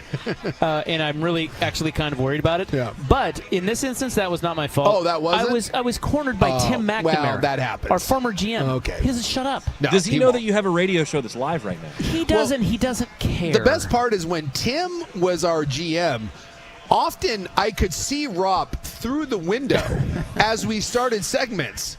And Tim could see the light on in the studio, knowing that we were back on the air, and Tim would keep talking to Rob. Yeah, he doesn't care. It was kind of amazing. He was the one that called us filler in between ads. Yes. Well, the greatest. And I think that's how he thought of us. That is the greatest that is Tim McNamara. Okay, the next one. Would you rather die in a zombie apocalypse or a robot apocalypse? Okay, so this isn't which one would I rather live in or fight in. I'm going to die. It sounds like it. Than the robot apocalypse. Not even close. The robot will kill me efficiently. It will be quick. It'll just be done. The zombie eats you alive. I don't want to be eaten alive. But if you're asking me which one would I like to survive in, the zombie apocalypse all day, every day. Well, what am I going to do against a bunch of robots? But I'll tell you what. The zombies ain't taking me without a fight. I'm going to be able to thrive. Like in the full-on, like Walking Dead zombie apocalypse, I'm going to do okay. I'm going to be like Negan. I'm going to be running stuff. I feel comfortable about that. Well, I have questions about this one. Yeah. So I think that most people would say exactly what you said because we don't know what a robot apocalypse would look like. Well, and we do know, thanks to the movies and TV, what a zombie apocalypse we do have the would look like. Terminator and Skynet, and I'm telling you, the robot apocalypse is way scarier because the zombies just stumble around and they eat your face. The robots have nukes. The robot is 100 times scarier than a zombie, and it's not even close. Well, yeah. You know, I'm just fighting some fat dead zombie, or I'm fighting an advanced machine like drones. Like, come on, it's not even close. The zombie apocalypse, 1,000 times less scary than the robot apocalypse. It's not even close. Just the unknowns of the robot apocalypse. Yeah, I don't like it. I don't know. I don't like the robots. Maybe we take out a few zombies. Yeah. You know? Look, I think I could live in I'm not going to say that I'd be happy, but I'm also going to say that I think I could thrive a little bit in a zombie apocalypse. No one's thriving in the robot apocalypse. We're all screwed. All right. The next one. Would you rather know when you die or how you die? Oh, when? 100%. Changes everything. Ooh. Yeah, because if how is really bad, I don't want to know that. No. Especially if it's really not bad, then I would choose how. See, but I don't know that. But I can't. Yeah. I would choose how if it was something mundane. You know? Yeah. But if it's like you're going to be decapitated by a flying, I don't know. Well, especially if I can't change it. If it's my destiny, like if you say that I'm gonna die drowning, I say, well, I'll just never go near water. But it's a no, you can't do that. I can't do it. No. Like the water will get me eventually. I will always choose when, because at least like I would like to know, because that changes everything. If I know that I'm gonna die, I don't know, a year from now, 2 years from now, 3 years from now. First off, bye life savings. Right? I'm living an entirely different lifestyle. I'm not saving for S. Now we have to save, we have to plan. We're like, hey, life is long. If you tell me that I'm going to die in 2 years, dude, it's an entirely different the next 2 years. But what if it's 75 years old? Well, that's fine. Then I get to cruise up until that point. And I know that I have to sustain myself till a certain point. I also don't have to worry about the fact that something else is going to get me along the way. There's some comfort in that. Yeah, true. I will take when I'm going to die. Like, if you told me right now, regardless, you said, hey, would you like to know when you die? The answer to that question is yes, 100%. I don't think I want to know that. No? No. I'm out on that. No. I want to know. Yeah, so you're going to die at a tater tot at 10 barrel? See? Now, all of a sudden, you're like, oh, hell. But I also don't want to know how I die. Yeah. I don't think. I don't want to know how I'll die, but I would love to know when I'm going to die. I would absolutely be about that. Because my last year, dude, I'll tell you right now, buckle up. Whether that's I'm going to die at 48 or whether I'm going to die at 78. The last year, if I know when I'm dying, or God forbid someone gives me like a terminal disease and they're like, hey, you have a year to live, I'm about to Frank Reynolds this thing and say, I know how much time I have left on theirs, and then I'm about to get real weird with it. There's going to be some stuff that goes down in my final year. In the words of a great leader of man, Tim McGraw, this is why you live like you were dying. That's true, but at all times. I can't do massive pile of drugs if I'm going to die in 40 years from now. But if I got 6 months to live, ooh, baby. Where's your whimsy? Buckle up. Okay, the next one, most memorable or not so memorable drunk moment. Oh, well, I mean, gosh. Ooh, that's good. Yeah, I mean, you want I mean, there's memorable and unmemorable. Yeah. I can tell you my worst. My 21st birthday, BYU. We did we made 2-liter rum and cokes, and we just take the 2-liter bottle of Coke and you empty it out, and it got bad. I think we had, I must have gone through 2 of those. I think I had about 40 Taco Bell tacos, and I woke up covered in vomit, and I woke up in the bushes outside of my house, which I'd also like to point out to my stupid friends. Really? You got me to my house but you couldn't get me. I have a couch that was on my porch. You couldn't get me to the couch. You couldn't get me inside my house. I woke up in the bushes. That was not a... Well, that's on you. I don't think that's on me. That is on you. No, you were the drunk one. Well, that's Figure true. it out. Well, everyone was, but I mean, seriously, You're done dealing with your ass. Come on, you can't. You can't move me 20 feet to the couch. And by the way, I secretly think, and they wouldn't admit it, that they put me in those bushes. Because when I say I woke up in the bushes, it wasn't like I was bush adjacent. I was in bushes, sleeping in the bush, like I was hidden. Like I was hiding from the Viet Cong. Haven't we all slept in? Haven't we all slept in bushes before? I mean, it happens. It's a rite of passage. It does happen. So I would say that was probably my worst. Yeah. That was my worst night. How was the hangover? Well, I mean, you're 21, so you kind of recover. Yeah. But I mean, I woke up and it was bad, and this like the smell, it was just bad. Puke. It was bad. Yeah. God. There was just puke. It was not good. Well, mine was. I've told the story before, but worth repeating for this Seggy that I was in high school. 17, maybe 16. I don't even think I was a senior. I go to this party, and I've got a bottle of Jose Cuervo. Why not? And I'm just slugging it. And I'm going around to these people at this party, these kids. I'm like, come on, you want, trying to share my Cuervo. You're like, hey, look what I got. And I could not for the life of me understand why nobody wanted to drink the Cuervo. I'm like, what's the matter with you people? This is supposed to be a party. Yeah. I woke up. This was at Polly Nelson's house. Her parents were out of town. Oh, Polly. And it was butt cold, 20 degrees maybe. I woke up face first on the cement porch. Ugh. Everyone was gone. Yeah. The bottle's laying in the grass. I'm freezing my little tootsies off. Hungover as hell. Yeah. I don't remember puking, but I'm sure I did. Yeah. It was awful. Yeah. Absolutely awful. And I think I had to make up a story to my parents like, why you didn't come home. I slept over at the Melvin's house. Sorry I didn't call you. Face down on a cement porch somewhere. Yes. Yeah. In freezing cold weather. Like he didn't wake up like missing a toe. I know. He just wake up with some frostbite. And that, and I don't know why they left me there. I guess, again, same kind of idea. It's didn't anybody, Thank you. That's all I'm could saying. I not have slept in Polly's house? Thank you. Like, friends couldn't have just been like, and I guarantee at the time they're like, oh, look at Rob. Just get him inside. Yeah. Put him on I could have died. Put him on a sofa, for I'm gonna God's file a sake. lawsuit. Thank you.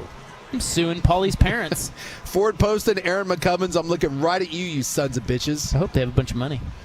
No. I think Ford's a financial planner now. Well, anyway, in Utah. to this day, he's a bishop. To this day, I could not drink tequila because of that. Yeah. But that's really unfair to tequila because that's Jose Cuervo. I mean, it's garbage. Yeah. Tequila's come a long way since then. Yes. Like, there's some good, and I like evolved. mezcal. Yeah. And, and you're not 17 anymore. Right. Those days will not be recreated. But it's not like, going around in that party, it's like, oh, man, that step is a doozy. There's a lot of people who have had trouble with that one. Yeah. Right there. That guy almost face planted. Someone saying, Suk, those last 20 feet are the hardest. Yeah, that is true. Like you how many times do you think like you're right there? Because you're home, and so you just go, here's fine. Or maybe you pee, and then you're like, and then you can't get your pants buttoned, so you're like, I'll just sleep right fine. here. This is when the Vancouver Ford text line, they didn't want you to vomit in the house. That could be true. Fair. Yeah. That's fair. Fair. But the bushes, that's my point. There was a couch. There's a couch on my porch. How about for a little old, how about a blanket? That blanket, yes. Maybe a pillow, God. Something. Take care of you know what the other thing is? Take care of your brothers. And I've only just now thought of this. When I'm going around a party, clearly housed, offering a swigs of Jose Cuervo straight out of the bottle at the age of 17, could anyone maybe try to help me? That's a bad idea. Inform me? Yeah, they all just nah, thanks, I'm good. Well, how about They all do the same thing you were. Would you expect an adult to show up and show you the way? Well, I mean, help a bro out. You're all learning together.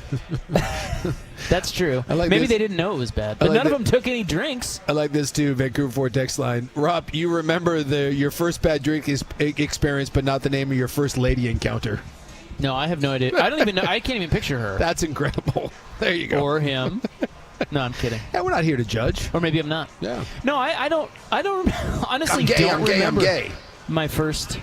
I don't remember. I don't remember who it was. I don't remember where it was. It's impressive. I don't remember what it was like. It was You know how probably old you were? Yeah, I was probably in the. You in high school? Yeah. Like, I don't know. Yeah, I think 18 maybe. Something around there. 17 yeah. or 18. Yeah. Probably that night with Paulie. How about that? That's why you don't remember. Blame Cuervo. You remember? That's right. I don't remember a damn you thing. sure it wasn't the cement porch? You're like, I don't know. Could have been the cement porch. Don't know. Well, anyway. Little JD Vance situation. All right. Well, we got to go. Thank you for your suggestions, your topics. We all remember that one. It remembers the worst night that you had. Well, I can remember the best night I had, but I don't think I can tell that one. Meatball has a great drunken KU story. Yeah. But I can't. Yeah, I can't do it justice. That's his. It's wonderful. That's his story to tell. I was so happy when he came back from his first semester and told me this story. I'm like, oh my God, yes, you are doing it right. Just fine. It was great. All right, would you do this for your deceased loved one? No, all right. That is next. Here's Buck. Now, from the Fan Sports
He's been delayed. This wasn't a bathroom one. This was a fan related. Yes, that's Josh. He's one of our fine P1s, and he's a great dude. He was here last time we were here, and he has suggestions for our YouTube stream. Okay.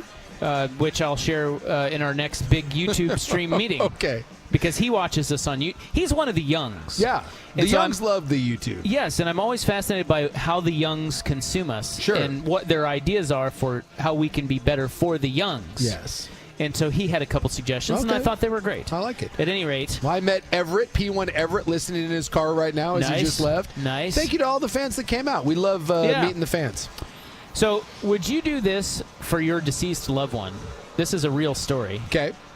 His name is Alan DeLon. He's an actor. He's a famous actor. Alan DeLon? Yeah. All right. DELON. I don't recognize him, but at the same time, he was 88. All right, that's been a bit. Let's see what he was in. He's an icon of French cinema.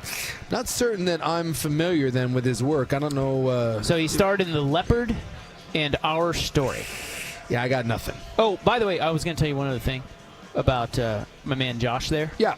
He tried to have his buddy bring his dog over here because we're at 10 Barrel Brewing. Yes. If you're just tuning in, and behind us is a tree where, like, we're just looking out onto the street and our YouTube stream. Yeah, they've got the garage door is open. Right. So. And so anybody walking by on the sidewalk, you can see them. Well, Josh's buddy brought his dog over here to try to take a crap on our YouTube stream. Oh, dude, that'd be amazing. But the dog wouldn't poop. Yeah. If you could get a dog back there taking a squat, dude, that's amazing. That's the sort of thing that's going to blow up the and YouTube stream. he showed me the video. Yeah. Of the guy trying to get the dog to take a crap on our YouTube stream. Boy, how do you get a dog to? Well, you just hope it poops right. Like if it needs to poop, you just hope it poops right there. What are the chances of that? Well, yeah. I mean, I can't tell you when my dog is like. Sometimes if it needs to go, it needs to go. Sometimes it's 10 minutes into the walk. Sometimes it's 40 minutes into the walk. You don't know. But anyway, I appreciate the effort. Yeah, I like it. And I do think earlier today there was a hot blonde walking a dog back there who I think their dog did take a crap. Oh. And bye, Patrick. Bye, Mrs. Patrick. The Harrises. Yes.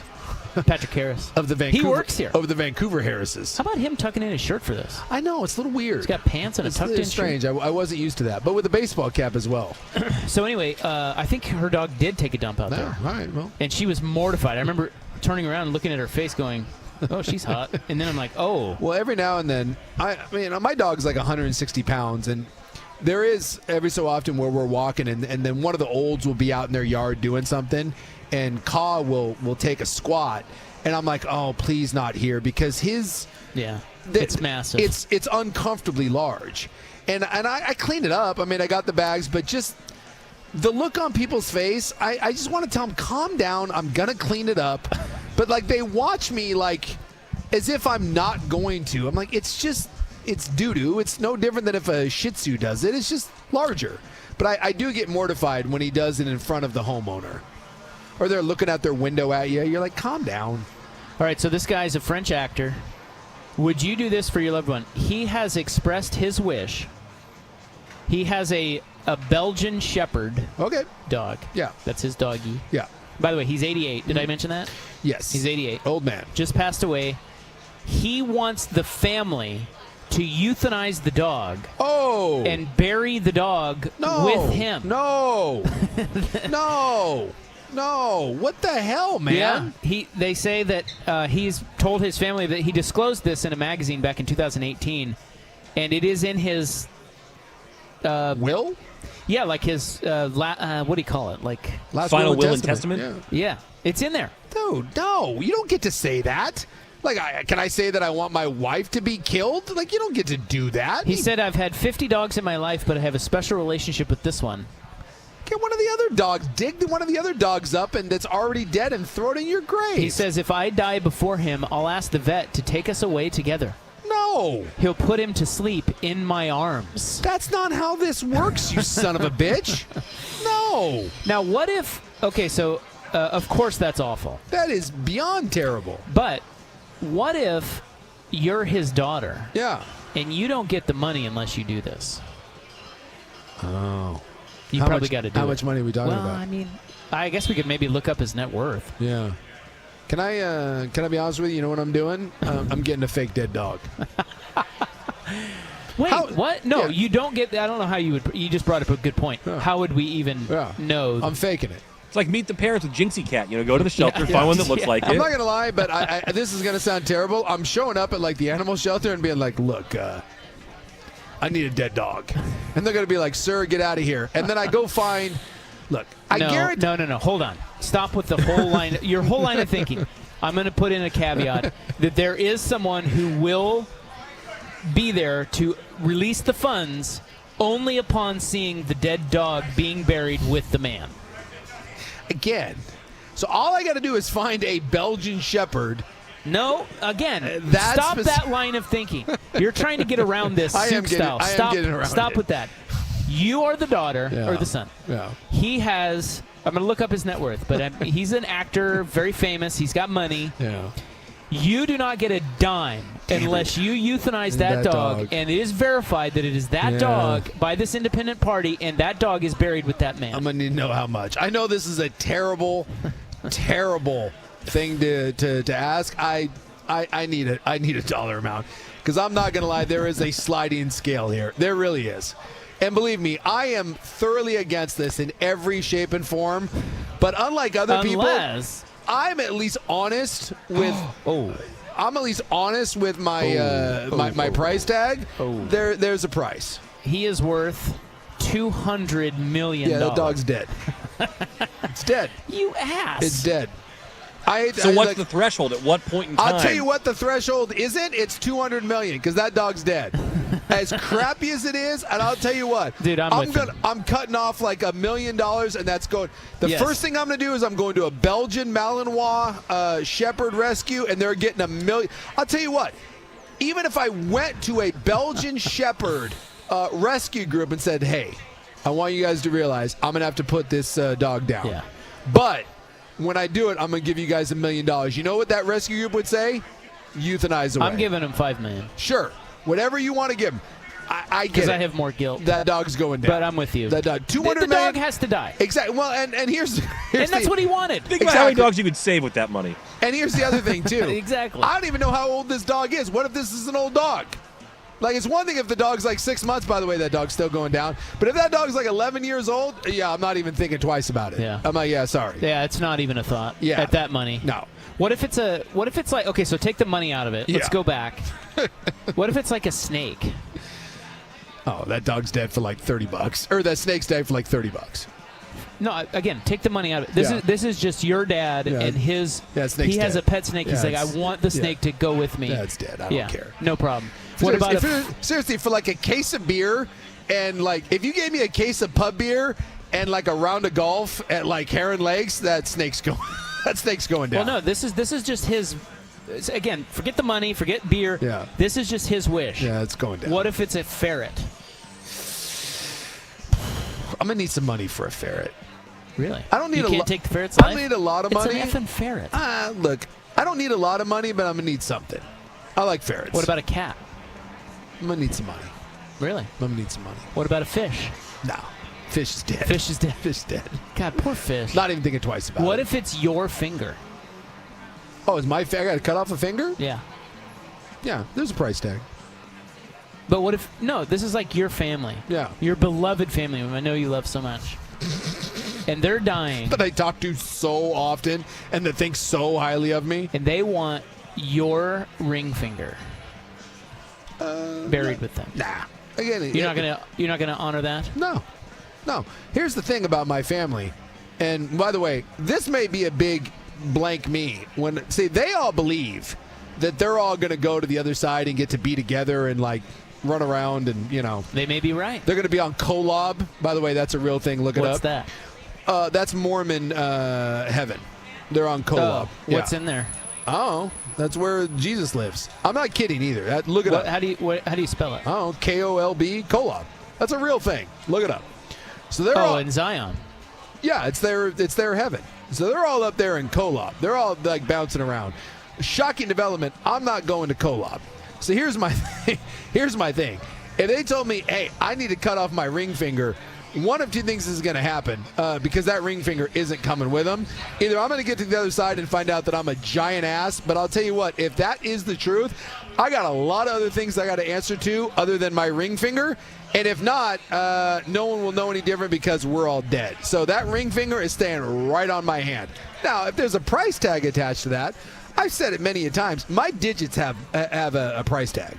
I have no problem giving up a finger. Zero problem. But it's going to cost you. I'm not doing that for free. Okay, so Kolob, I have 3 fascinating things about Kolob. Yes, which is where Mormon God or Jesus lives. Yeah, and that's where they think they're going I think when they so. die? I think so, yes. That is the cutest thing ever. It's got a name to it, man. So Kolob is the star that governs all the others. Yes.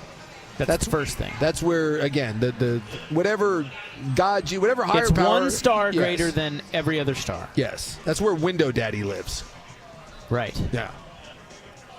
Kolob's calculation of time is different than Earth's. Sure. Hey, it's your window, Daddy.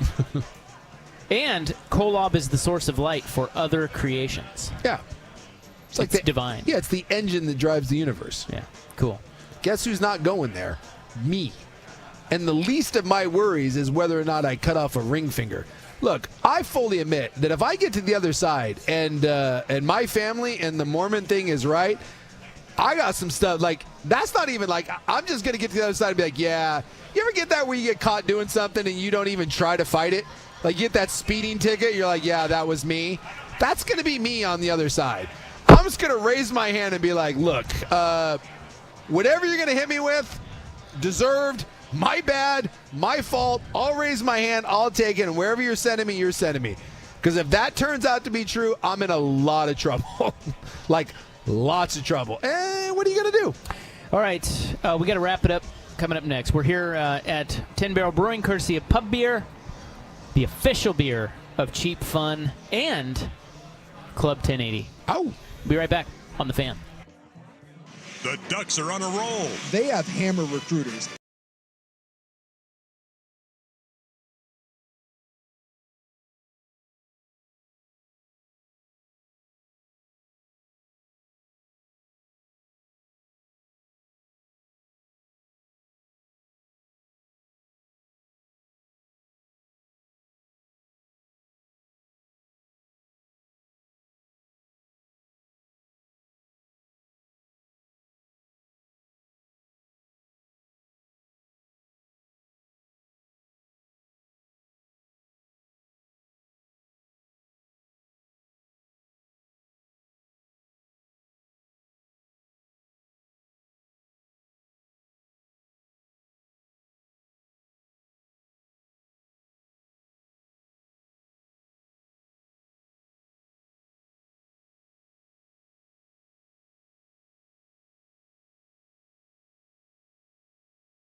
When they announced this, and by the way, we had nothing to do with this. No, it wasn't even our idea. No. I was like, what? We're doing a full club? I was like, all right. And whose idea was this? I don't know. Tara? Was it Luke?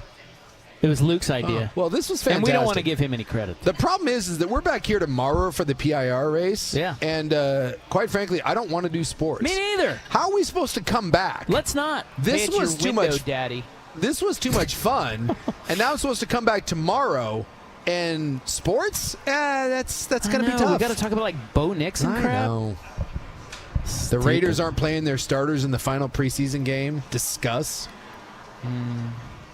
No thanks. Yeah, it's a little disappointing. Now I'm all depressed. I know, right? The show was fantastic. I couldn't have been any happier. Yeah, this was great. So we're out here at 10 Barrel. We will be back here tomorrow.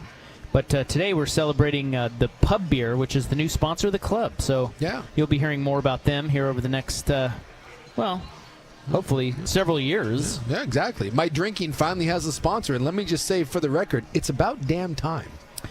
Yeah, so we thank them for coming aboard. Yeah. One of the great, I mean, it's been a while. In fact, I'm being good beer. I'm being dead serious. I think the last company to buy the club was the Dolphin. You remember that? Yeah, that's true. I think back in the day, Club 1080, like this was like 18 years ago, it was brought to you by the Dolphin or the Dolphin 2. It was, and then we went in there after a golf tournament with Josh Wilcox. Yes. And we got kicked out. Yes. It was the Dolphin, too, because when I put together production, or Swag put together production elements for today, we still had the old production elements from the Dolphin, and I heard it. Yeah. So it was the Dolphin 2? Yeah, I it think was the Dolphin 2. Yeah. Is that the one on Beaverton Hillsdale? Yes. Because I don't know. I think that's the Dolphin 2. Is that still there? I don't know. I don't make it out that direction very often. So, dude, I don't know if this was when they were sponsoring our It was when they were club. sponsoring. I think it might have been kind of the beginning of the end of the sponsorship. Well, the owner's an ass. Yes. I'm sorry, but I think they kicked us out of there for nothing. Well, okay. I mean, there might have been something. It wasn't nothing. But the guy was a D. I hate that guy. I think that was the beginning of the end of the Dolphin sponsorship. Me and Wilcox got kicked out of there, and we went over to one of the girls went with us. We took one of the girls from Dolphin 2 and went over to Stars and had a much better time. Thank you very much. I want to say like a week or two later that ended, but I think. And you'd have to check the Mike and Richfield 10 to the Fan archives because that dude knows everything. I think that was the last official sponsor of Club 1080 until now. Yeah. Until Pub Beer. That is an illustrious past from the Dolphin 2 to Pub Beer. Why would no one sponsor the club? I don't know. It's the best thing we do. And I'll state for the record, this was the best 4 hours of radio we've done in years. Yeah. It's like a COVID cast. I thoroughly enjoyed this. I just wish we could do more of this. Yeah. Unfortunately, tomorrow I think that we're it's like going on vacation. We had a vacation. You think the boss will notice if we don't? Probably. I don't know if he will. I'm guessing there'll be a text message at some point. When you do the Hot 5 at 5 and number 1 is Ben Affleck divorcing Jennifer Lopez or vice versa, my guess is a text message will be had. Jeff's lived a nice long life. Is it time that we made him disappear? Hey, Jeff, we buy Jeff a cruise? We're like, hey, Jeff. Yes. Or maybe a cruise. How about we just take him hiking? We do the Sucanic method. Hey, Jeff, would you like to go on a hike with us? Maybe do a high, like remote waterfall. And then, shove him off a cliff. Maybe he doesn't come back. All in the name of the club. Yes. Speaking of that, I just started watching that Presumed Innocent, that Jake Gyllenhaal show. It's a good show. I got a working theory. About who it is? The murderer is. Well, I won't give anything away, so there will not be a spoiler here. Yeah. It's on Apple TV. Yes. It's called Presumed Innocent. It's really good. Jake Gyllenhaal is an attorney, and it is really good. Yeah. He gets... he gets accused of murdering a colleague. Yeah, he gets pinned with it. Yeah, they give that out early. It's from a late 80s crime novel. Yeah. Oh, is it really? Yeah. Yeah. There's a book. Oh. But and it's awesome because at the end there is a twist. Like it's really hard to figure out who did it. It's a who done it. Yeah, it's a who done it. Murder What story. made me think about that when eventually we murdered Jeff Austin and someone has to figure out who shoved him off the cliff. Yeah, it probably wouldn't be that hard. But I've got to, figure that out. I'll pin it on Schulte. I got a working theory, and I love when you're watching like crime shows and you're like, okay, this person did it, and because I want to get to the end to see if I'm right. Yeah. Because I'm only 3 episodes in, but I've got it. Because How many episodes? 8 episodes? There's 8 episodes, and I know there's going to be a twist. So it's not him. There's actually 2 twists. Is there really? At the end, yeah. Okay. Yeah, there's a couple things that you don't see coming. All right. If you haven't read the book. I have Well, not. what's your working theory? Well, so go ahead and lay it on me. It's the wife. Okay. She kills her. Okay. That's my working theory. Okay. We'll see. I'm not going to spoil it. Oh yeah, don't spoil. I will All not. All right. Give it away. That's my because we're a couple episodes in, and I dropped this on the missus on the BTJ, and her mind was blown. And I'm like, well, there's going to be a twist. It's obviously not going to be him. That'd be the lamest twist ever if the guy that's accused in episode 1 of killing her ends up killing her. It's going to be the wife. The cool thing about the show is pretty much everyone in the show. Yeah. They make